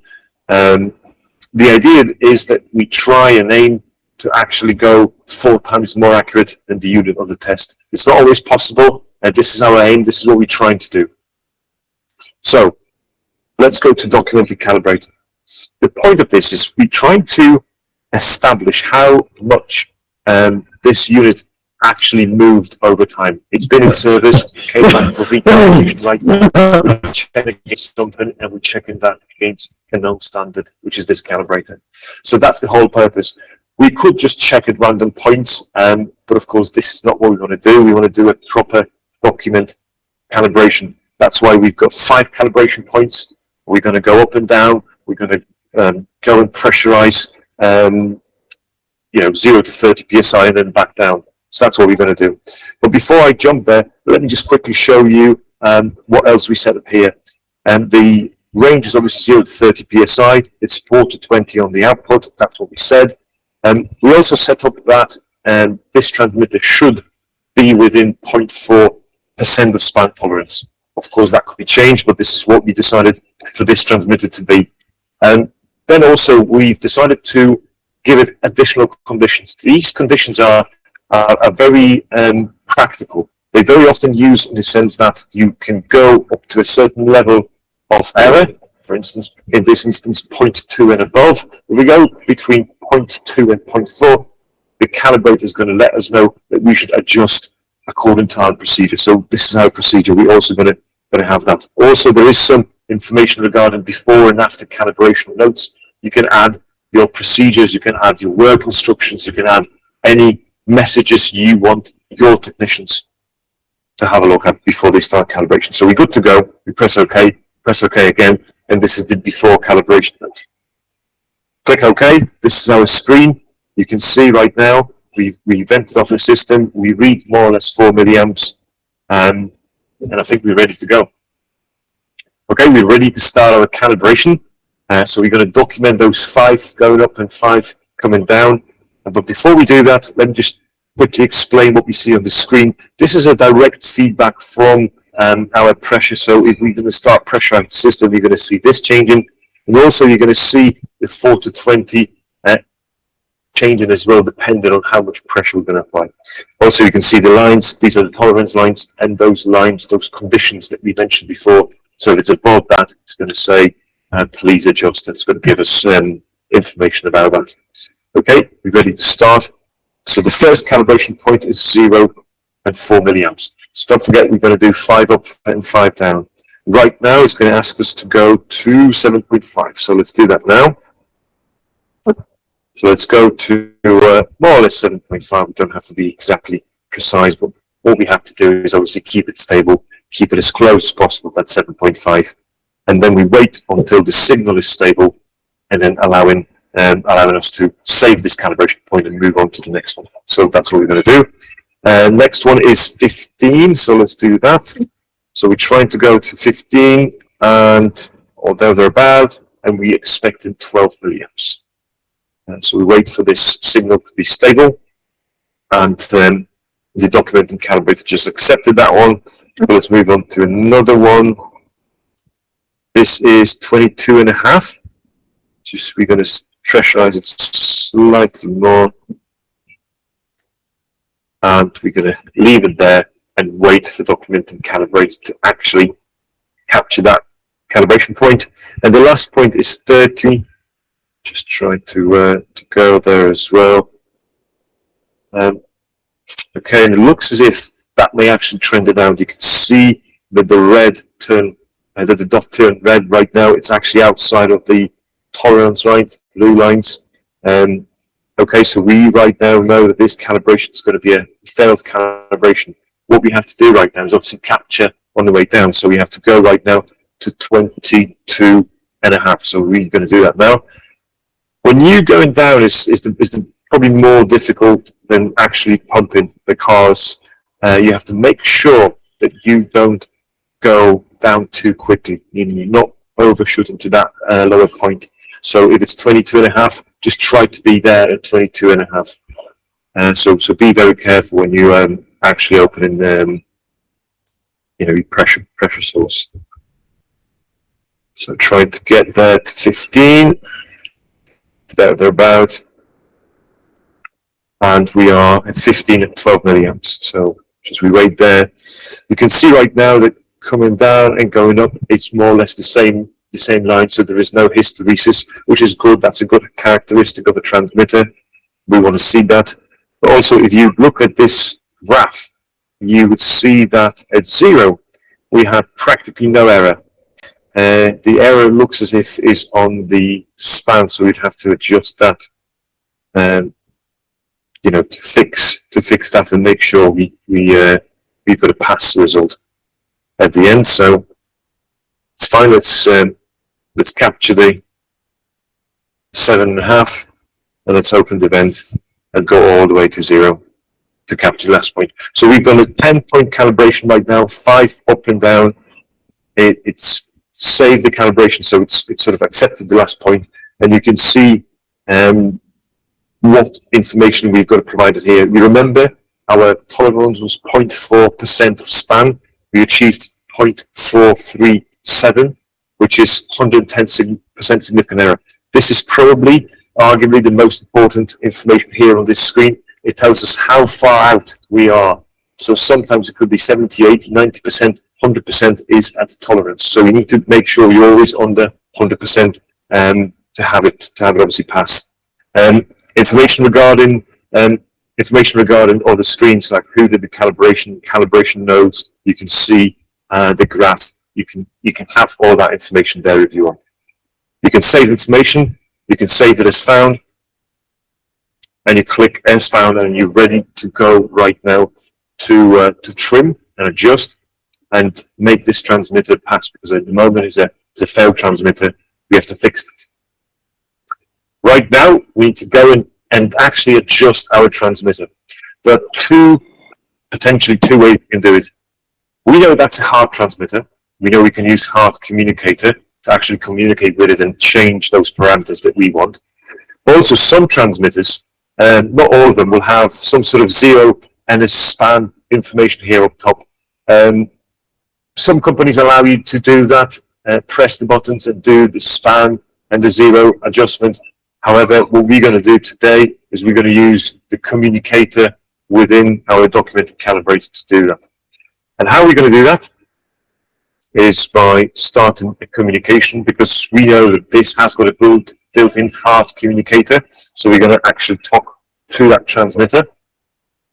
And then when we do that, we try to go and find where we could and how we could trim both digital and analog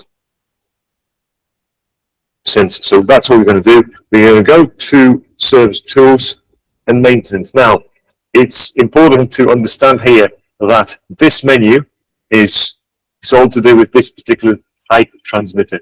Different transmitters will have different menu. Just be aware of that. I know where to go. I know where to click here. But in your case, it could be different.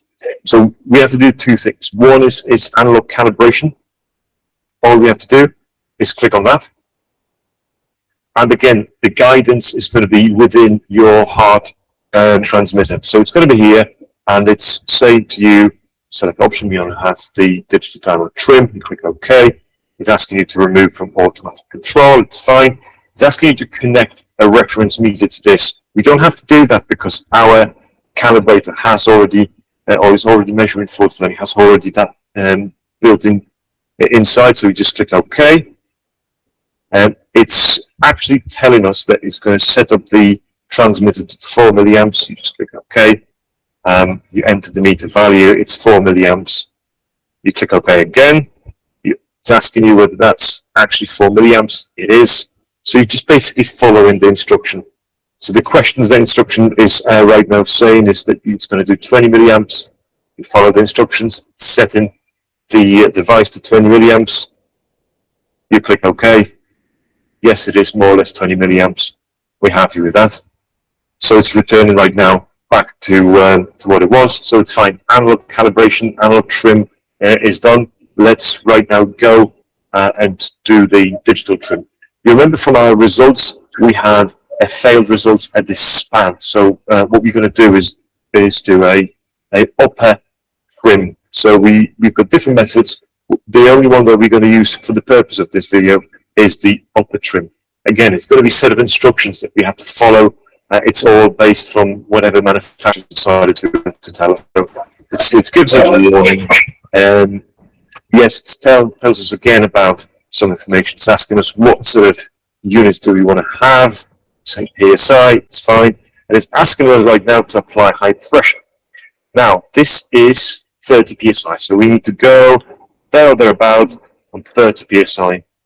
So you can see that the inputs of this sort of pressure and the 420 is changing. So try to get to, as close as possible to 30 again. So you can actually trim that. Okay. Be more or less there. It's probably fine. Okay, so you can see right now it's asking us to do that, apply high pressure, we just did, click OK. And it's actually asking us to copy this value into the fields. That's what we're doing.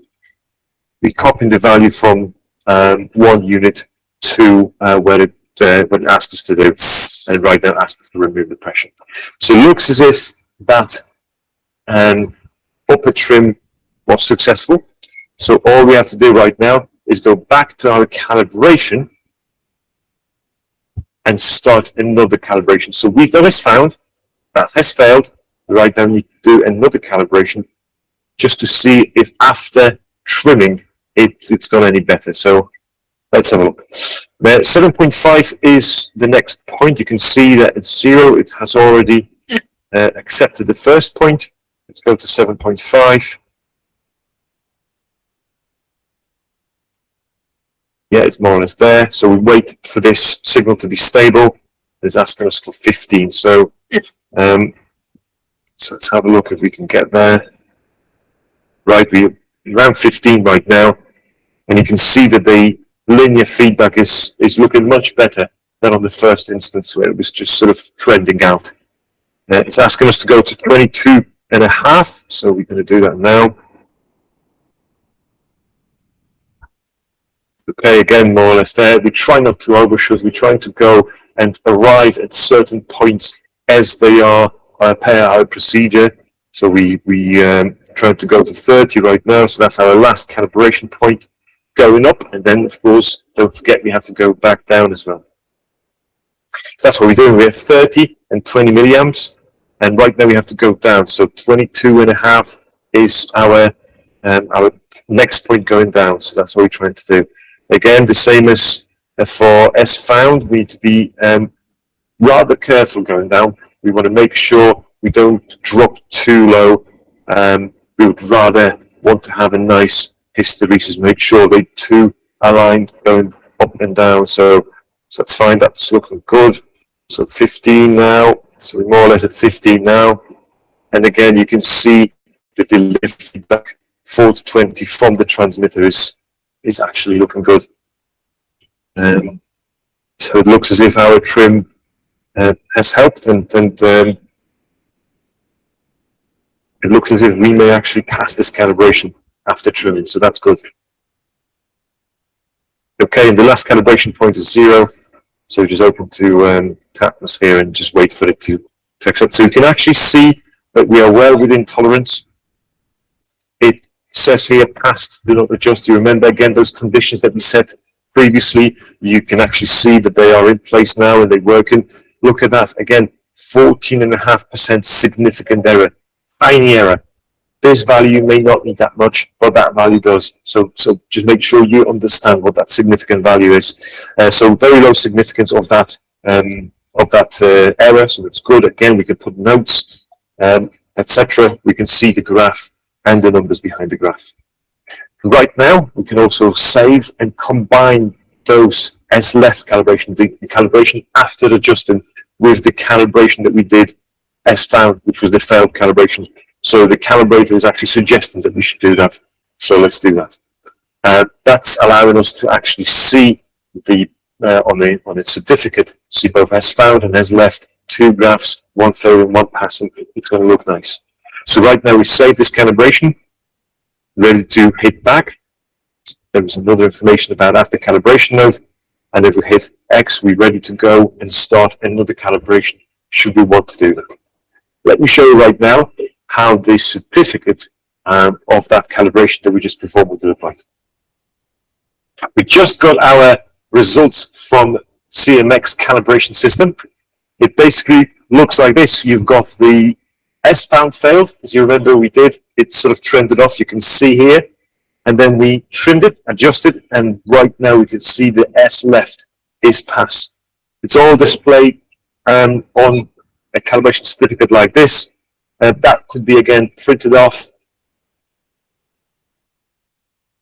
So I think that documented level pressure, differential pressure transmitter calibration we have seen. So let us see the level transmitter calibration, displacement type level transmitter calibration, procedure, calibration setup, and displacement type level transmitter, magnetic flow. Okay, I want to understand, I want to know the participant, do you understand this both calibration? Please just give me the feedback. Hello? Yes, sir.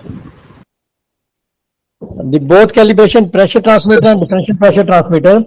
I want to know, you understand this both? Yes, sir. Anybody have question on this?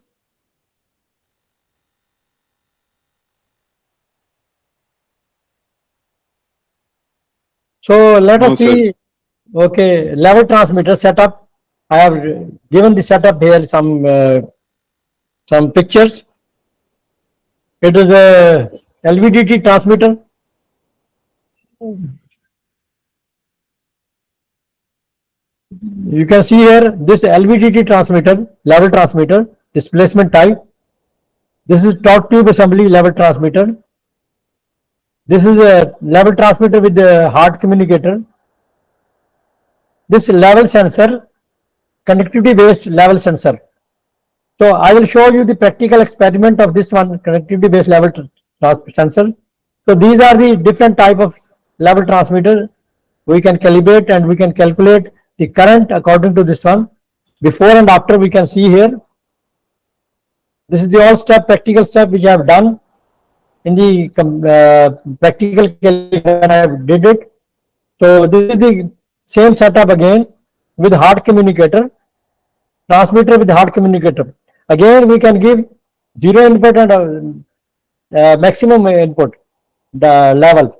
So this will communicate with the hard communicator, and hard communicator will give us the complete information, documented information, or only the information we can write in our sheet. So this can be done. So there is another level transmitter which is magnetic flow type. This transmitter is displacement type. This transmitter is magnetic flow type. You can see here magnetic flow type transmitter. If you can see the picture, these are the magnetic flow. Upside is green color, downside is red color. Green color mean it is empty tank. Red color mean it is full of this, how much level is there in the tank. These are two level switches. These are two level tank, and this level indicators are showing. Behind this one, there is a level chamber. So level chamber, this level chamber have this level transmitter, and this level transmitter have a float bottom. This float have very big magnet. So it inside the level transmitter, this inside the rod, this is a level switch. There are switches, resistance, which is changes. That is called reed switch. Inside this level rod, there is a reed switch. So this is a stopper. This is a stopper. So this is the range of the transmitter. You can see here range of the transmitter. This float will move up with float move upside. Inside there is resistance will change, and that resistance will change. It will give signal to the indicator. We can see the reading of the level transmitter on the indicator. So let us see magnetic float transmitter working principle. You can see float here. When it will move up and down, this is a variable resistance inside. So this variable resistance will change the resistance from 0 to 100% and give input to the resistance to I converter, resistance to current converter. Then this current will go to the indicator, and we can get the reading on the indicator. So it is sensor. This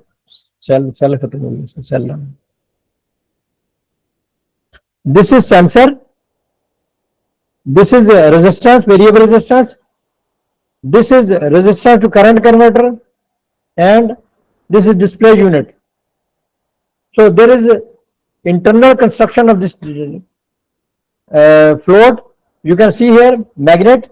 This is a magnet.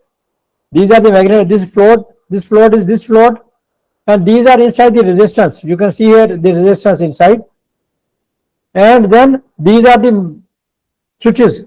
You can see all switches open. Only this switch is closed. So this switch is in front of the resistance. So the resistance coming in this area from here to here in line, it will convert into milliampere source, milliampere to I converter. Then we can read this resistance on the indicator. So let us see ultrasonic transmitter. We can see here setup of the ultrasonic transmitter. You can see a tank. This is the range of the transmitter from here to the here. This is the range of transmitter. So how much tank fill? The working principle of the ultrasonic transmitter is sending the signal and return back. When touch this level, return back to this one. So distance between both, difference of the travel of difference, it will calculate the travel and it will calculate the level of the resistance. It will convert into 4 to 20 milliampere, and we can calibrate according to the heart communicator. We can calibrate this one. You can see the working principle of this one. This is the level, sending transmitter and coming back transmitter. One is sending and one is returning back, and it is coming back to this unit, control unit, and this control unit is giving output 4 to 20 milliampere, and we can get the reading on the level transmitter. So let us see. This is another way of calibration, but this is very typical calibration. Nobody is doing this calibration. Everybody doing inside the tank, fixed inside the tank, and he can calibrate with a filling level. Here, what they have done here, they have put the indicator, remove the indicator transmitter from the tank. They have put on the 3 feet height transmitter, giving the power supply, and then they put a plate, metallic plate. Then they calculate the resistance distance between this portion to this portion. This is the range of the transmitter. This is the dead band. This 2 portion is small in dead band from this area to this area. So it is here, when this plate is here, this place, it is 100% level. When plate is last place, it is 0% level. In between this 25, 50, 75, they can calibrate. But it is very difficult to calibrate, because ultrasonic rays coming out, it should be calibrated in the room, in the closed room. Outside, very difficult to calibrate it. So let us see next. We can fill the sheet before and after, calculate the error. If error is acceptable, it will be passed. If error is not acceptable, then recalibrate again this one. So let us see this tank level probe conducted waste. You can see the level. This is the reference. Number one, this electrode. Number two, number three, number four, number five. We can feed. We can depend upon the level sensors. How much level sensor we are attaching in this one. Then we can see the distance. This should be isolated with each other. No link. The resistance should be infinity between each other. Then we can put the amplifier here or indicating unit. So let us see. I will show you this practical calibration. I have my tank, overhead tank. I have installed, you can see here, 1, 2, 3, 4, 5, 6 sensors. And I have covered with the plastic tube that they should not be touched with each other. This number is the reference. This is the maximum. You can see the reference line. Then 0% should be very near to each other. Then 25%, 50%, 75%, 100%. So the difference, according to this one, I have given the difference in the rods, electrodes. So the difference in the electrode is a range of the transmitter. This is 100%. When water is zero, touch this two rods, it will show zero indicator. 25%, it will show 25% indicator. Then 50%, 75%, 100%. So let us see. This is my home tank.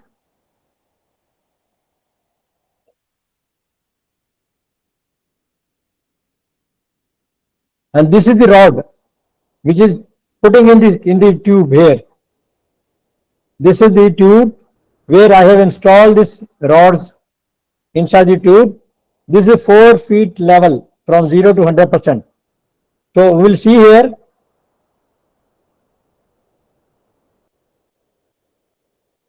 You can see here I have tested the circuit. It is homemade indicator. You can see the lights.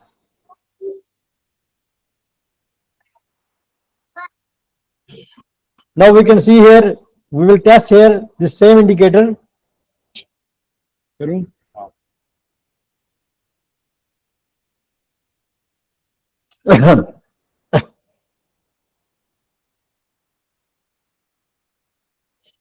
I have made for my home tank. So this is the complete information about. Now I have installed this one.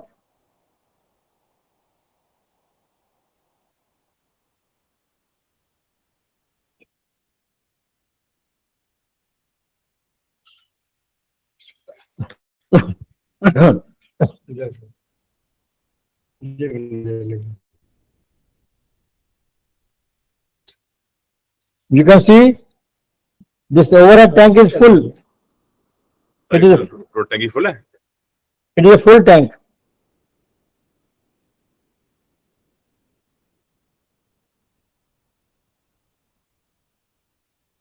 You can see here this sensor I have fixed in the tank in pipe. It is not required any calibration, but you have to adjust the sensors according to the level. You have to fix the sensor according to the level. This is practically I have done in my home. Tank level calibration, tank level indicator, and bottom in, it is top on the roof. It is top of the home fixed.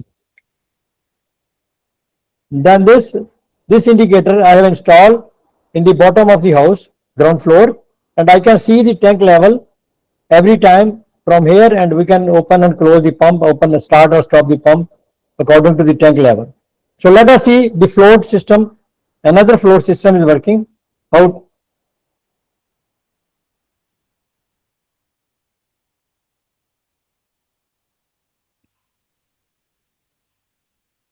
You can see here small float level indicator.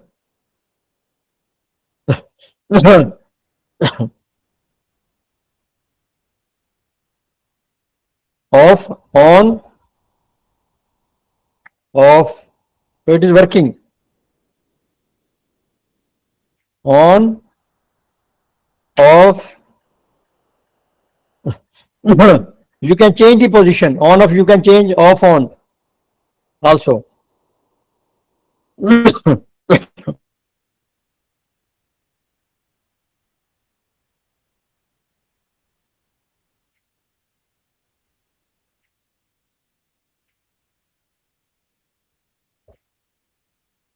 This is flow type switch, flow type level switch.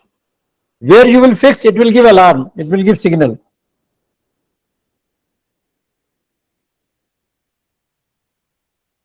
So now we reach to the thermocouple and RTD calibration. Let us see. Thermocouple and RTD, same function like temperature gauge, but we are using here thermocouple and we have fixed the millivolt generator, millivolt temperature sensor, millivolt multimeter, or we can use the temperature calibrator. So if we put in ice, it will give 0 milliampere, 0 output, 0 millivolt. It will give us the 0 degree centigrade. And if we, sorry.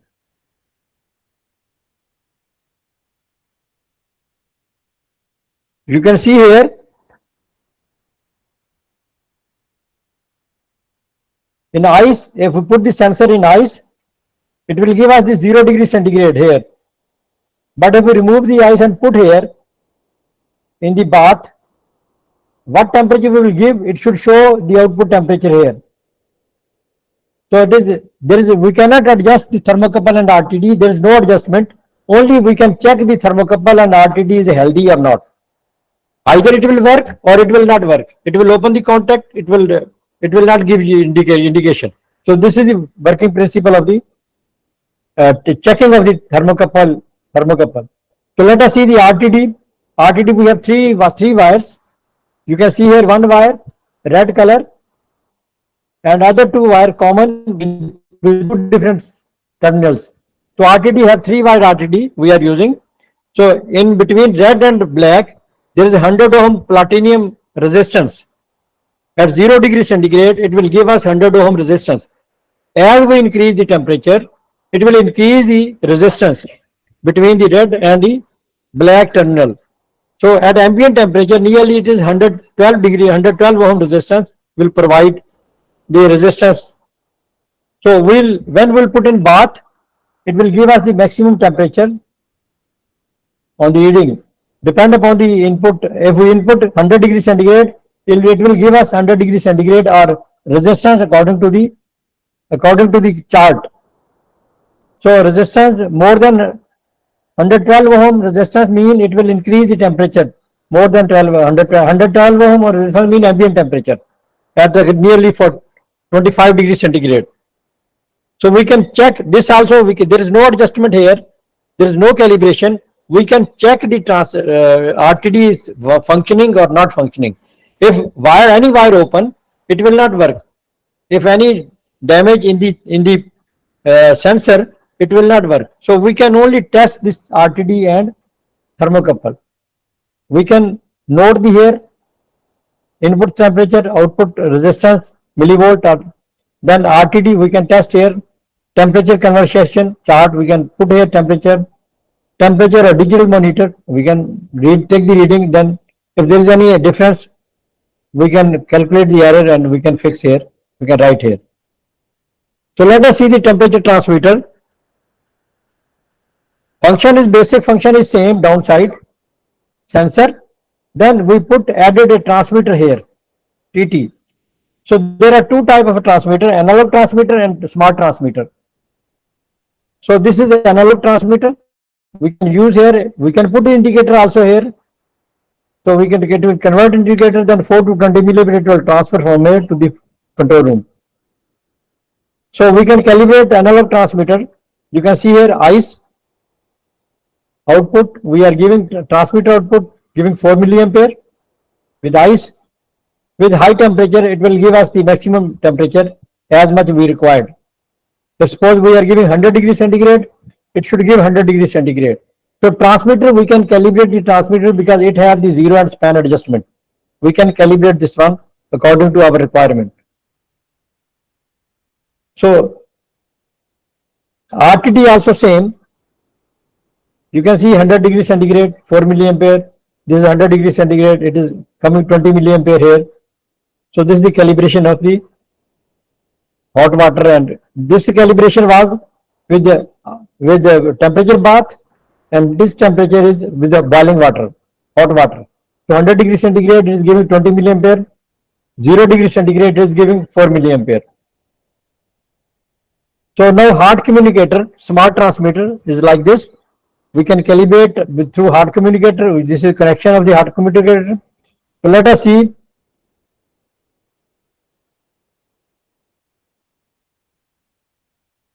The temperature transmitter calibration.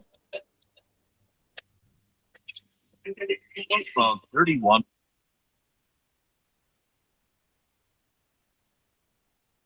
List to find the sensor type of your attached sensor and press enter if you selected an RTD. Postphone 3144P temperature transmitter provides industry-leading accuracy, stability, and reliability. This video will demonstrate how to accurately wire and configure the most common temperature sensors that can be used with this transmitter. Note that inside the transmitter's back cover are wiring diagrams printed for reference. These wiring diagrams are also provided inside the Quick Start Guide. To begin, twist the wires on the sensor together to form a single wire braid. Then, slide the wires through any conduit opening of the transmitter and screw in the sensor by hand until snug. Applying sealant to the sensor threads beforehand is a recommended practice. Use a wrench to tighten the sensor to local standards. The sensor wires and power connections must now be attached. Remember, the wire colors will vary based on manufacturer and sensor type. Here is the proper wiring configuration for a thermocouple. Note that the positive wire is connected to terminal 2 and the negative wire is connected to terminal 3. Here is the proper wiring configuration for a 3-wire RTD sensor. Note that the single white wire is attached to terminal 1 and that the 2 red wires are connected to terminals 2 and 3. Next, here is the correct wiring configuration for a 4-wire RTD sensor. Note that the sensor's 2 red wires are connected to terminals 1 and 2, and the 2 white wires are attached to terminals 3 and 4. Be aware that the wiring configuration for a 4-wire RTD can be flipped so that the 2 white wires are connected to terminals 1 and 2, and the 2 red wires are attached to terminals 3 and 4. Next, insert the power wires through the opposite side conduit entry and attach to the positive and negative terminals. After wiring is complete, the field communicator, like the 475, can be used to configure the sensor. First, attach the communicator to the transmitter's power inputs. Note that between 250 and 1100 ohms resistance must be in series for correct functioning. From the home screen on a 475, click Configure, Guided Setup, and then Configure Sensor. A warning screen appears explaining that the device must be removed from automatic control. Press OK. Then choose Configure Sensor 1 and press Enter. Scroll through the list to find the sensor type of your attached sensor and press Enter if you selected an RTD. Choose the correct number of wires and press Enter. Enter again to continue the configuration. Select your preferred engineering units and press OK on the following warning screen. Enter your preferred damping value, and then select if you want the transient filter enabled.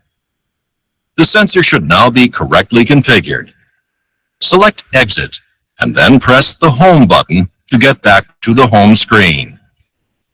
For more information on single element sensor wiring and configuration for the 3144P transmitter, please see the Quick Start. So this is the way how we can correct the wires of the transmitter, and the way of the calibration is the same like differential pressure transmitter. When it will attach with the temperature sensor, it will retrieve the data from the transmitter, temperature transmitter, and then it will give you the tag number and calibration range. When it will give you the calibration range, you can change the calibration, you can change the range, you can configure the all data from there, and then you can start calibration from 0 trim to 100% trim. This is the way to calibrate the transmitter. Then you can write the same values when you calibrate this one before and after, and this will be documented certificate for transmitter. Variable rotameter type flow meter calibration. It is, you can see here, maybe you have seen in the market field, this type of flow meter available in the plant, different plant. The function of this rotameter flow meter is that this flow rotameter is moving inside a tube which is which diameter is vary from bottom to up. It is not the same diameter.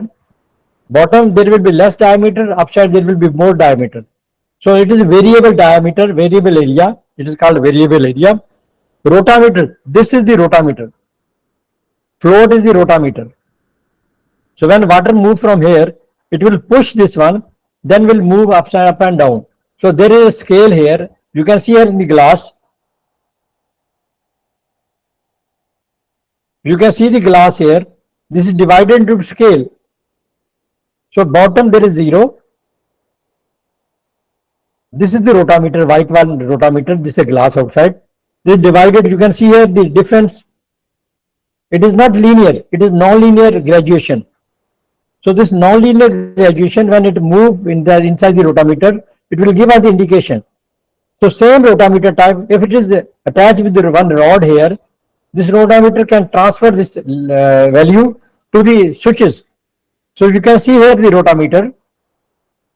This rotameter attached with the small one tube upside. This tube have permanent magnet inside. This tube can go down or upside, depend upon the design. So this tube have the permanent magnet. When it will move in this tube, this is a rotameter type, variable area. When it will move inside the tube, it will change, it will transfer the reading on the indicator. You can say, so there is a follower here inside. We will see here follower. There is a follower inside. It will move according to the magnet, this magnet. So when this magnet will go up and down, when flow will be there, it will go up and down. So it will move the follower. That follower will give indication on the scale. If there is switches inside, we can adjust the switch. So on some place it will give alarm to us. So let us see different type of rotameter flow meter. This is 2-inch line rotameter flow meter. It is flange. The follower is upside. The variable area is downside, bottom. You can see here this variable area. This is upside bigger. The small upside bottom is it is small. And you can see here also, there is a small size and upside is bigger size. So it is vary, rotameter area, variable area vary, tube is varying the area. So it is always mount vertically. We cannot mount it horizontally. So it is always mount line mounted, vertically mounted. So maximum it is, I think it can be fixed in the 3-inch line or 4-inch line. Bigger than this, we cannot use this rotameter type flow meter. So let us see what is inside this rotameter again. Moving inside, this is the rotameter type flow meter. If you see here, this is the reference scale, this is the main scale. If it is a switch here, micro switch, then it will give alarm. When water go from here inside, it will move up and down. This follower will move up and down. According to this one, we can calibrate this. This is the reference scale. So this reference scale is telling us where is zero and where is span. According to this range, we can calibrate this indicator. So indicator calibration from here, zero and span. And this is the transmitter. Here is a switch, micro switch, and here is a transmitter. It will give us 4 to 20 milliampere. It will give us alarm. So we can take the alarm at any point, low alarm or high alarm, and we can take 4 to 20 milliampere for our remote indicator. So this is the rotameter type flow transmitter. We can calibrate. It is a difficult calibration, but I will show you the setup, calibration setup. This is the calibration setup. We have designed the tank according to our flow meter, maximum range. So to design this value, internal dia, we need internal radius, dia and radius, then pi r square. Pi square is the area of the tank, internal portion. Then calculate volume of the tank, area into height. Area into height. So we can calculate the volume of the tank. So when we feed the water from here, it will move inside, come back. Then we can start the stopwatch. When we open this valve, we can start the stopwatch, and then after 10 minutes or 6 minutes, we can close the valve and we can find out how much water calculated. If 10 minutes, mean multiply 6. If 6 minutes, multiply 10. So we can understand that how much volume accumulated in this tank. So we can calibrate this transmitter or flow switch according to this setup. This is switch calibration, and that was the transmitter calibration.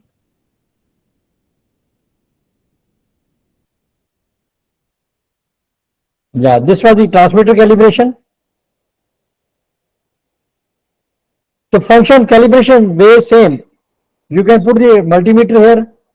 Here you can put the transmitter. We can calculate the indicator. This is the indicator calculation, inside indicator. So this is the flow switch calibration, because we put the multimeter here to check the on-off control contacts. We can put the same on-off switches here. We can put the inside. We can write high or low alarm contact used before and after. We used high alarm or low alarm, depend upon that one, before and after. We can fill the calibration sheet and we can make the certificate. Transmitter, we can calibrate the transmitter the same way, but we have to put the circuit diagram of like this way: supply to transmitter, output 4 to 20 milliampere, and we take the multimeter here. So at zero flow, here should be 4 milliampere. At 100% flow, here should be 20 milliampere. So we can calibrate the transmitter according to same value, same procedure. So transmitter value we can add here in the process line in the calibration sheet,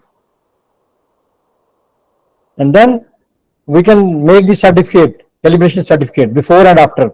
This is before calibration, this is the after calibration. So control valve with smart positioner calibration, detail of control valve assembly, stroke adjustment control valve, calibration setup, video clip, small video clip, calibration control valve with hard communicator, hard calibrator, calibration record sheet. So let us see. First we see the control valve. So we have three items, three instruments which is combined with each other. What is instrument are these? Valve, smart positioner and actuator. So actuator is this one actuator. This is the valve. This is the smart positioner. So let us see how it will be. And this is the feedback lever. This is fixed with stem, inside stem. So this is the combination assembly of the three things: actuator, valve and smart positioner. Because now normal pneumatic positioner we are not using. Everywhere smart equipment is using now in the market. Stroke adjustment. We can see here this is Yamatake company smart positioner. It is top side. This is a screw here given, up and down. They are written two things. If we clockwise move, it will increase the stroke. If anti-clockwise, it will decrease the stroke.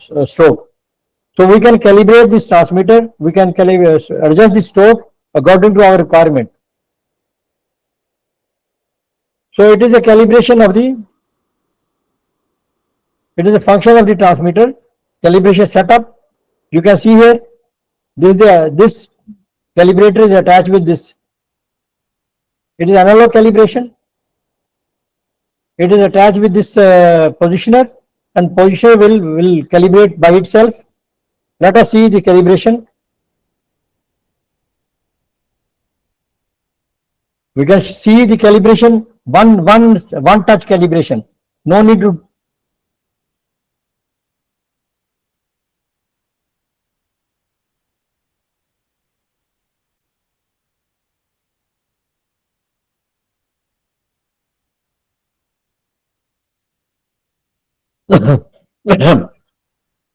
okay, we have to fix the current here, 16 milliampere, 18 milliampere.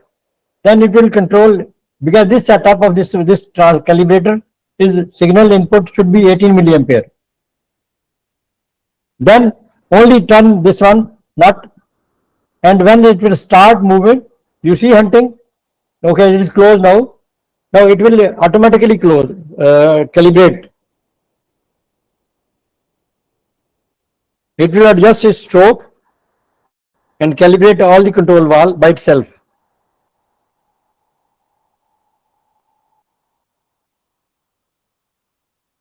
It is called one-touch calibration.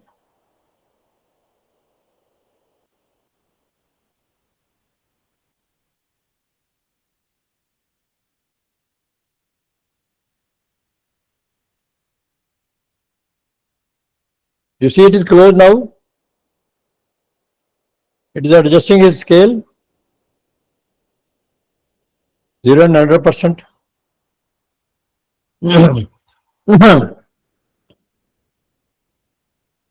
It is going to 50% now. So calibration is done. So it will automatically calibrate by itself.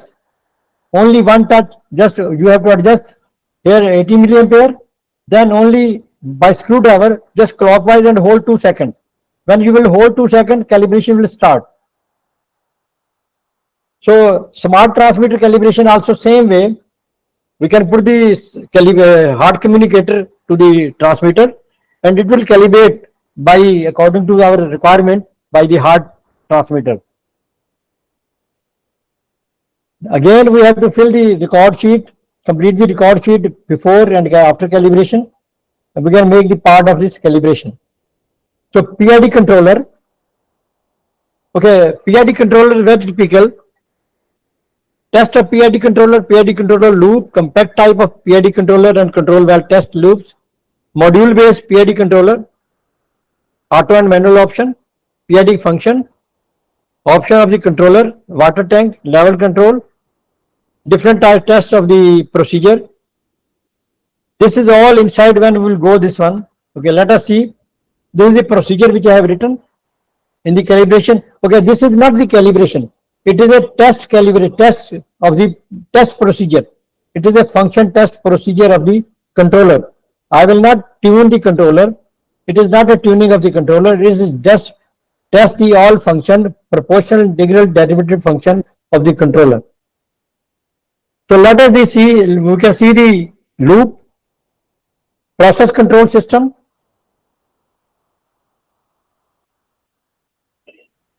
You can see here process line, transmitter, pressure transmitter, 250 ohm resistance. Then going to the controller, it is a compact controller. Set point is given here. When it will control pressure, flow, temperature, output will go 4 to 20 milliampere to the smart positioner. So smart positioner, it will move the actuator up and down, then adjust the process according to the set point. So this circle, it is called closed loop circuit. PID controller closed loop circuit. So this circuit always function 24 hours each and every second, and it will maintain this process value at set point level, set point position. So see, this is the PID controller test complete test position control valve. This is a multifunction calibrator giving 4 to 20 milliampere source process variable. We have feed here to the controller. The set point, internal set point, we have already feed it here. So combination of this one output going to the I to P converter, 4 to 20 milliampere. If it is 0, it will give output 0. So 4 to 20 milliampere give output going converting into 0.2 to 1 bar. We can see the 0.2 to 1 bar here. Then this 0.2 to 1 bar going to the pneumatic positioner. It is a pneumatic positioner. It is not a smart positioner. It is a pneumatic positioner. Then this pneumatic positioner operate according to the 0.2 to 1 bar. And this 0.2 to 1 bar is directly proportional to the 4 to 20 milliampere coming from the PID controller. So 0.2 to 1 bar mean it will operate from 0 to 100%. Then output will go. Then position indicator transmitter will transfer the position from here to the I to P converter, P to I converter. Then in the control room we will see 4 to 20 milliampere transfer to the control room, and in the control room indicator, on the indicator we can see the position of the control valve. So we can calibrate the control valve from this complete loop. It is a pneumatic calibration, analog calibration. So another calibration you can see PID controller. It is rate time, proportional band, derivative time. So three things are there: hand to auto station and E to I converter. So these three things is present here: PID, E to E control converter module, logic control, and auto manual station. So this is the all function. Then output will go. This is the coming reading from here to recorder and the controller. So this supply 4 to 20 milliampere process value. We have removed the transmitter from here. We have given the from the multi-function calibrated. We have given 4 to 20 milliampere as a process indicator, a process value. This process value go to the controller, go to the set point. Set point have the indication. Then this set point is going to the PID controller. Then this PID controller, if it is auto or manual, we can transfer through the logic, and output will go to E to I converter. Then E to E converter, then E to E converter go to the E to I converter, and this will transfer 4 to 20 milliampere to the I to P converter. So again, calibration is the same function. So calibration is not a problem with the control valve. Now let us see the proportional and controller function. So in the every controller is a proportional band, integral time, derivative time. What is proportional band? Proportional band is directly proportional to the damping. You can say sensitivity. But if increase the proportional band, sensitivity will be inversely proportional to the sensitivity. If we increase the sensitivity, proportional band will decrease, proportional output will be decreased. If we decrease the proportional band, then sensitivity will be increased. So it is working as a damping. We are increasing the proportional band, meaning we are increasing the damping.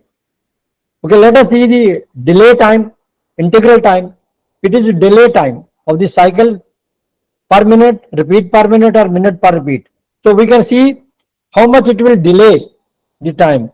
Derivative time is some preemptive action before proportional band. It will take action before proportional band take action. So it is preemptive action, that one. So let us see here. It is error differential calculator. It is adder and subtractor module. Set point we have given here, adder and subtractor module is giving difference between set point and the process variable. The output will go to three things: proportional, integral, derivative. Then every unit, every proportional, it will function by his own setting. Integral, it will function by his own setting, and derivative time, it will function by his own setting. Then these three settings will go to the submitter, adder, subtractor module. Then this will go send output 4 to 20 milliampere to the control valve positioner. So this is the function of the PID controller. So let us see test, we can start the test. Okay, we have two type of incoming water. We have two type of control system for incoming water and outgoing water. So let us see what is incoming water. You see here control valve. It have two options. Either this will can control through this controller this tank level, or it can control through this controller this tank level, boiler drum tank level or feed water tank drum level. So it is our depend upon the designer how he is using this control function. So if he will control this drum driver from this one, what will happen to this one? If tank level full, it will open the full valve to reduce the tank level. But if tank level reduce, what will happen? It will close to increase the level. So when it will increase the level, it will open the valve. But when it will decrease the level, it will close the valve. Suppose it is controlling by this controller. So if level increase, it should be closed. It is opposite from this one, from this controller. When level increase, it will close, it will open. But here when level increase, it will close. So it is opposite controlling system. So let us see next. Incoming water is coming here. We are using the control system on the outgoing line, outgoing controller. So it is automatic control, set point is coming here. What will happen if level increase? It will open. When level decrease, it will close. So it have to maintain the level on the set point. Mean if level coming down, it will start to close. But if level going high increase, it will start to open. So to maintain the level. So this function we will test in our system. So let us see the PID controller ballast test. I don't know. It is, I think all engineers, they are tuning the controller, but nobody tested the system, this controller. Okay, let us see the ballast test, because proportional band inversely proportional to the gain output and PID controller. Increasing the proportional band mean gain output will be decreasing. Maximum proportional band means output should be minimum. Increase proportional band mean increase the damping. So we are reducing the sensitivity. So let us see here proportional band 100%, then gain output will be 0. This means if we keep the proportional band 100%, proportional band this one fully increase, then no output should be come from the controller. To see this one,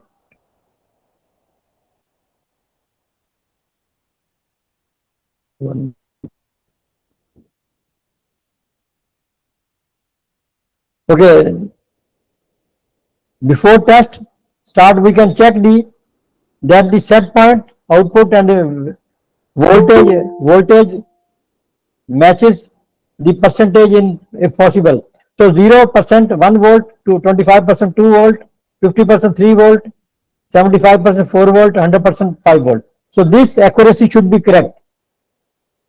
The output of this one, if you want to take a 100% result, so this accuracy should be very correct.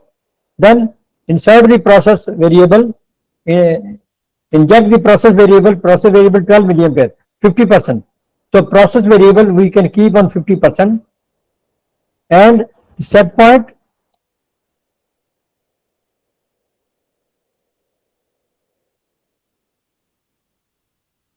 from the, yeah, we will put the process variable in 50%, then set point value we can put also on 50%, and proportional band 100%.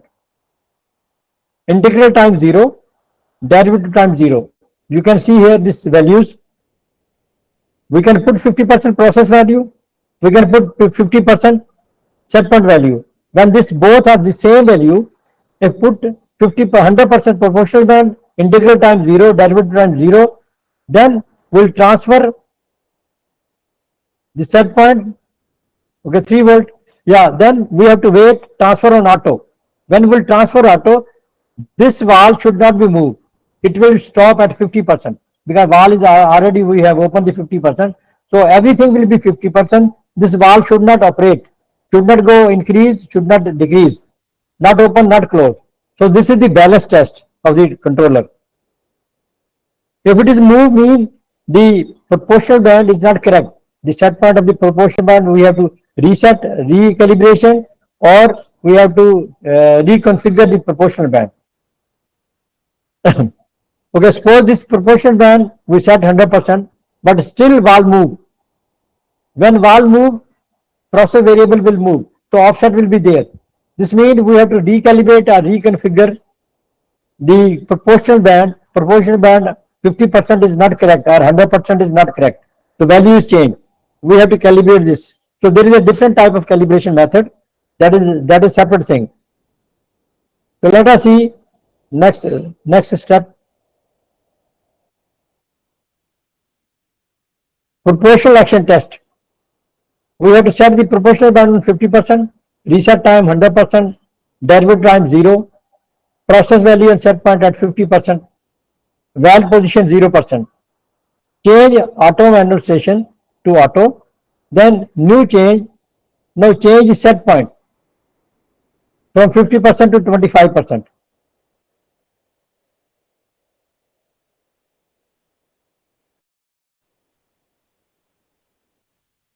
Change set point from 50% to 25%. What will happen?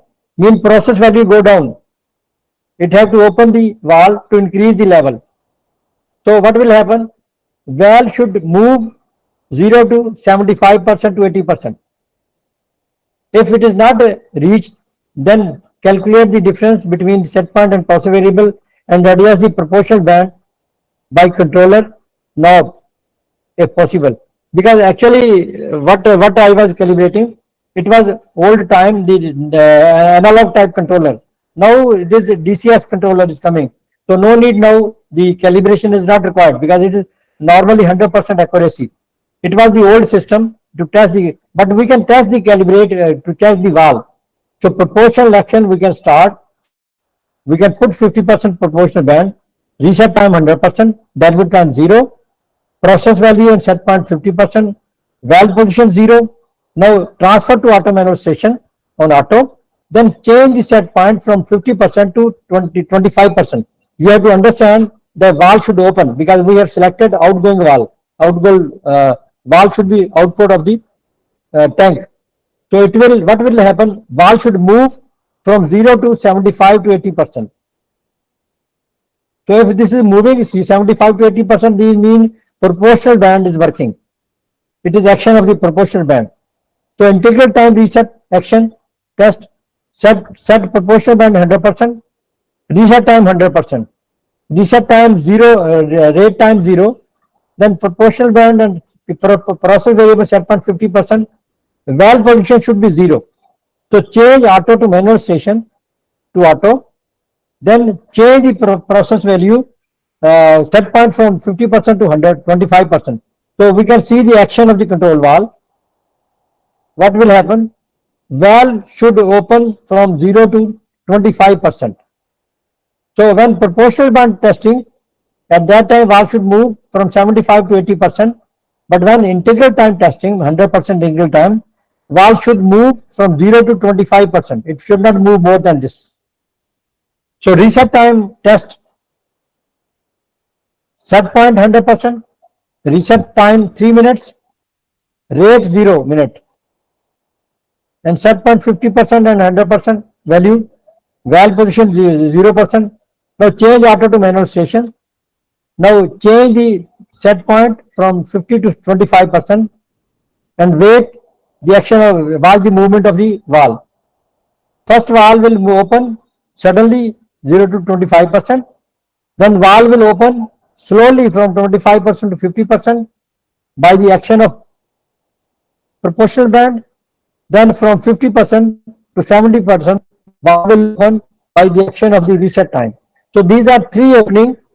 It will act proportional action, then rate time, then derivative time. 50% to 70% will act by the action of the reset time. So last one, derivative action. It is called rate and pre-act time. Set point 100%, reset time 50%, rate 1 minute. So reset rate is 1 minute, mean derivative time is 1 minute. So set point and process variable 50% we put here, keep the valve fully closed, keep the stopwatch ready to start. The valve should smoothly open, not to stuck with the rubber. You see, normally every valve, butterfly valve have rubber lining, so it should not be stuck. There should be no delay. Change the auto station on auto. Reduce the set point from 50% to 30%, 35%. Watch the valve movement. The valve will start to open and reach 70 to 80%. Now valve will come back to close very fast. Now start watch when valve come back from 75% to 80% till valve reach to 40 to 45%. At 40 to 45% valve, close stopwatch.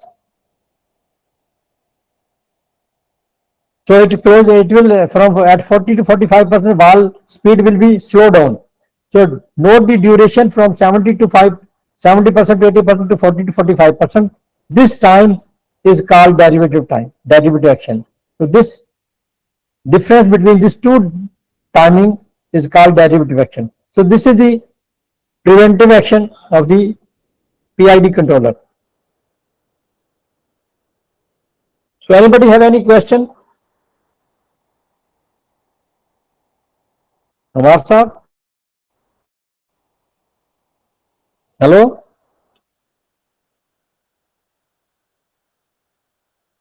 Hello?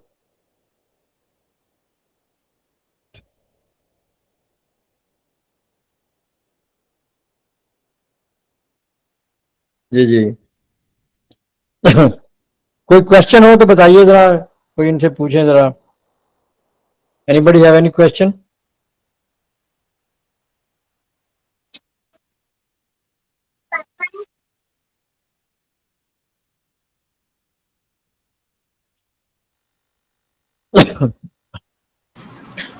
No sir. Sir मेरा एक सवाल है जी जी पूछिए sir कोई students के लिए कोई specific कोई कोर्स हो जो हम कर सकते हैं सीखने के लिए इंस्ट्रूमेंटेशन या कैलिब्रेशन के अच्छा related no we are preparing the course me and Mohammad मार साहब हम मिलके बना रहे हैं कोर्स बना रहे हैं तो आप उनसे रब्ता रखिए तो जब हम कोर्स कंप्लीट करेंगे तो उसमें डिटेल फिर इंफॉर्मेशन होगी सारी तो वो हम करवाएंगे आपको training course thank you sir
अच्छा, मैं एक बात कहना चाह रहा था। ये जितना भी मैंने कोर्स कवर किया है, ये बड़ी स्पीड में किया, क्योंकि ये एक्चुअली बहुत लेंथी कोर्स है। लेकिन मैंने कोशिश की है कि 4.5 घंटे में ये ख़त्म हो जाए, तो अल्हम्दुलिल्लाह हो गया तकरीबन। लेकिन ये है कि ये 6 घंटे की मैंने तफसील तो पूरी नहीं बताई अभी, क्योंकि ये काफ़ी चीज़ें मैंने बड़ी स्पीड में निकाली हैं आगे, क्योंकि टाइम की रिस्ट्रिक्शन थी थोड़ी सी। तो मैं पूरी तफसील से बता भी नहीं सकता था, कि क्योंकि हर बंदा जो है ना वो टायर्ड हो जाता है बैठा बैठा। बहरहाल ये है कि प्रैक्टिकल जब कैलिब्रेशन आएगी फिजिकली, तो फिर हम मिलके सारा उसको अरेंज करेंगे। तो उसमें थोड़ी सी कॉस्ट तो बढ़ेगी, लेकिन फिर ये बेयर करनी पड़ेगी ताकि प्रैक्टिकली आप देख सकें। क्योंकि आप लोगों ने अभी फिजिकली प्लांट को देखे नहीं है, कई लोग तो जो काम कर रहे हैं वो तो देख रहे हैं, लेकिन जिन्होंने देखा नहीं है तो उनको जब तक वो हाथ से अपने देखेंगे नहीं या फिजिकली देखेंगे नहीं, काम नहीं करेंगे, वो पता नहीं चलेगा उनको, वो भूल जाते हैं, बंदा भूल जाता है। तो चूंकि मैंने 44 ईयर काम किया इस बेस पे, तो मुझे इतनी चीजें याद है जबानी के। मैं बुक की किताबें लिखी हैं, 4-5 किताबें लिखी मैंने। प्रेजेंटेशन है कोई 5-6 प्रेजेंटेशन है। तो ये सारा कुछ जो है ना, ये प्रैक्टिकल तजुर्बे से हासिल होता है। जब तक प्रैक्टिकली हाथ से हाथ नहीं करेंगे, तजुर्बा हासिल नहीं होता। नॉलेज होना और बात है, एक्सपीरियंस होना और बात है। ये दोनों चीजें इंटायरली डिफरेंट है। नॉलेज से आप बता सकते हैं किसी को, लेकिन करके दिखाना पड़े तो बंदा नहीं करके नहीं दिखा सकता। तो ये फर्क है। तो ये जो हमारे सब कह रहे हैं ना कि प्रैक्टिकल सेशन वो रखेंगे, तो आप सबके लिए बहुत बेहतरीन है। अगर वो आप अटेंड करेंगे तो बहुत अच्छा है प्रैक्टिकल सेशन। असल में मेरे पास भी लैब नहीं है, मैं अभी 2 साल पहले आया हूं, तो लैब नहीं है मेरे पास। मेरे पास लैब होती तो मैं इंशाल्लाह ये मसला मार साहब का हल ही कर देता सारा। तो लैब ना होने की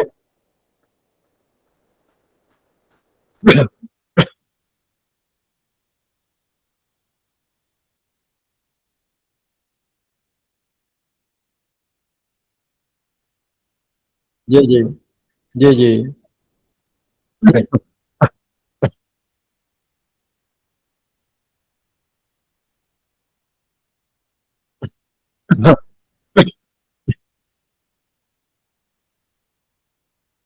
ठीक है। हाँ जी, हाँ जी।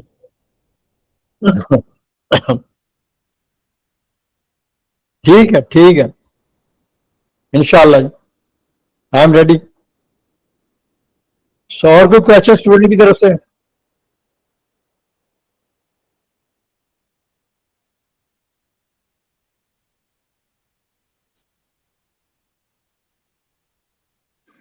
बहुत बहुत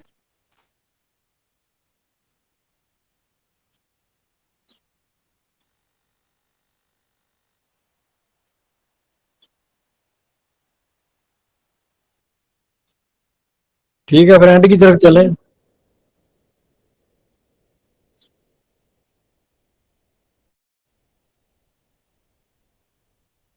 हाँ जी।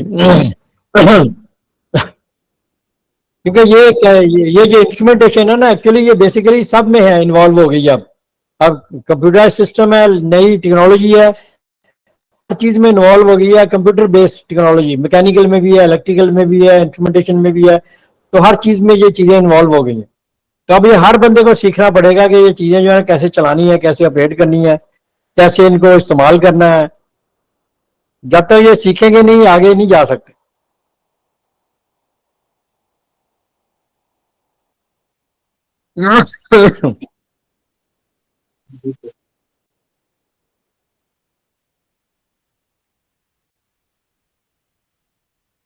इंशाल्लाह जी, इंशाल्लाह।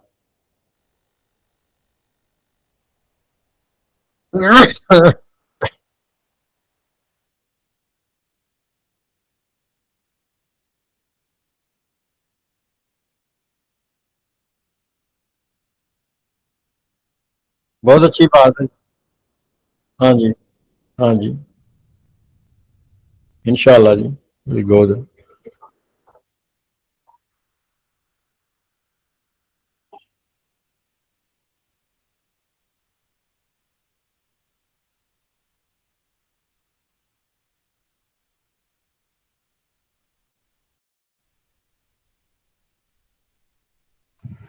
बहुत बहुत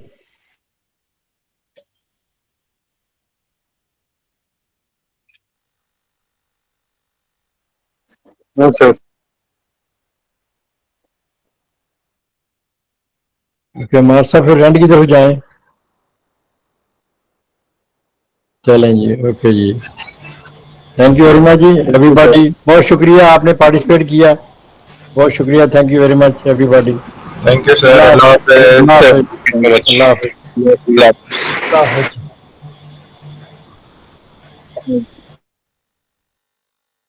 दो मिनट।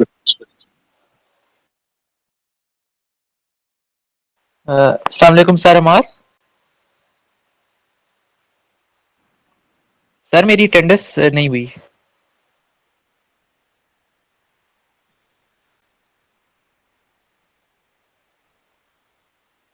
Okay sir, okay.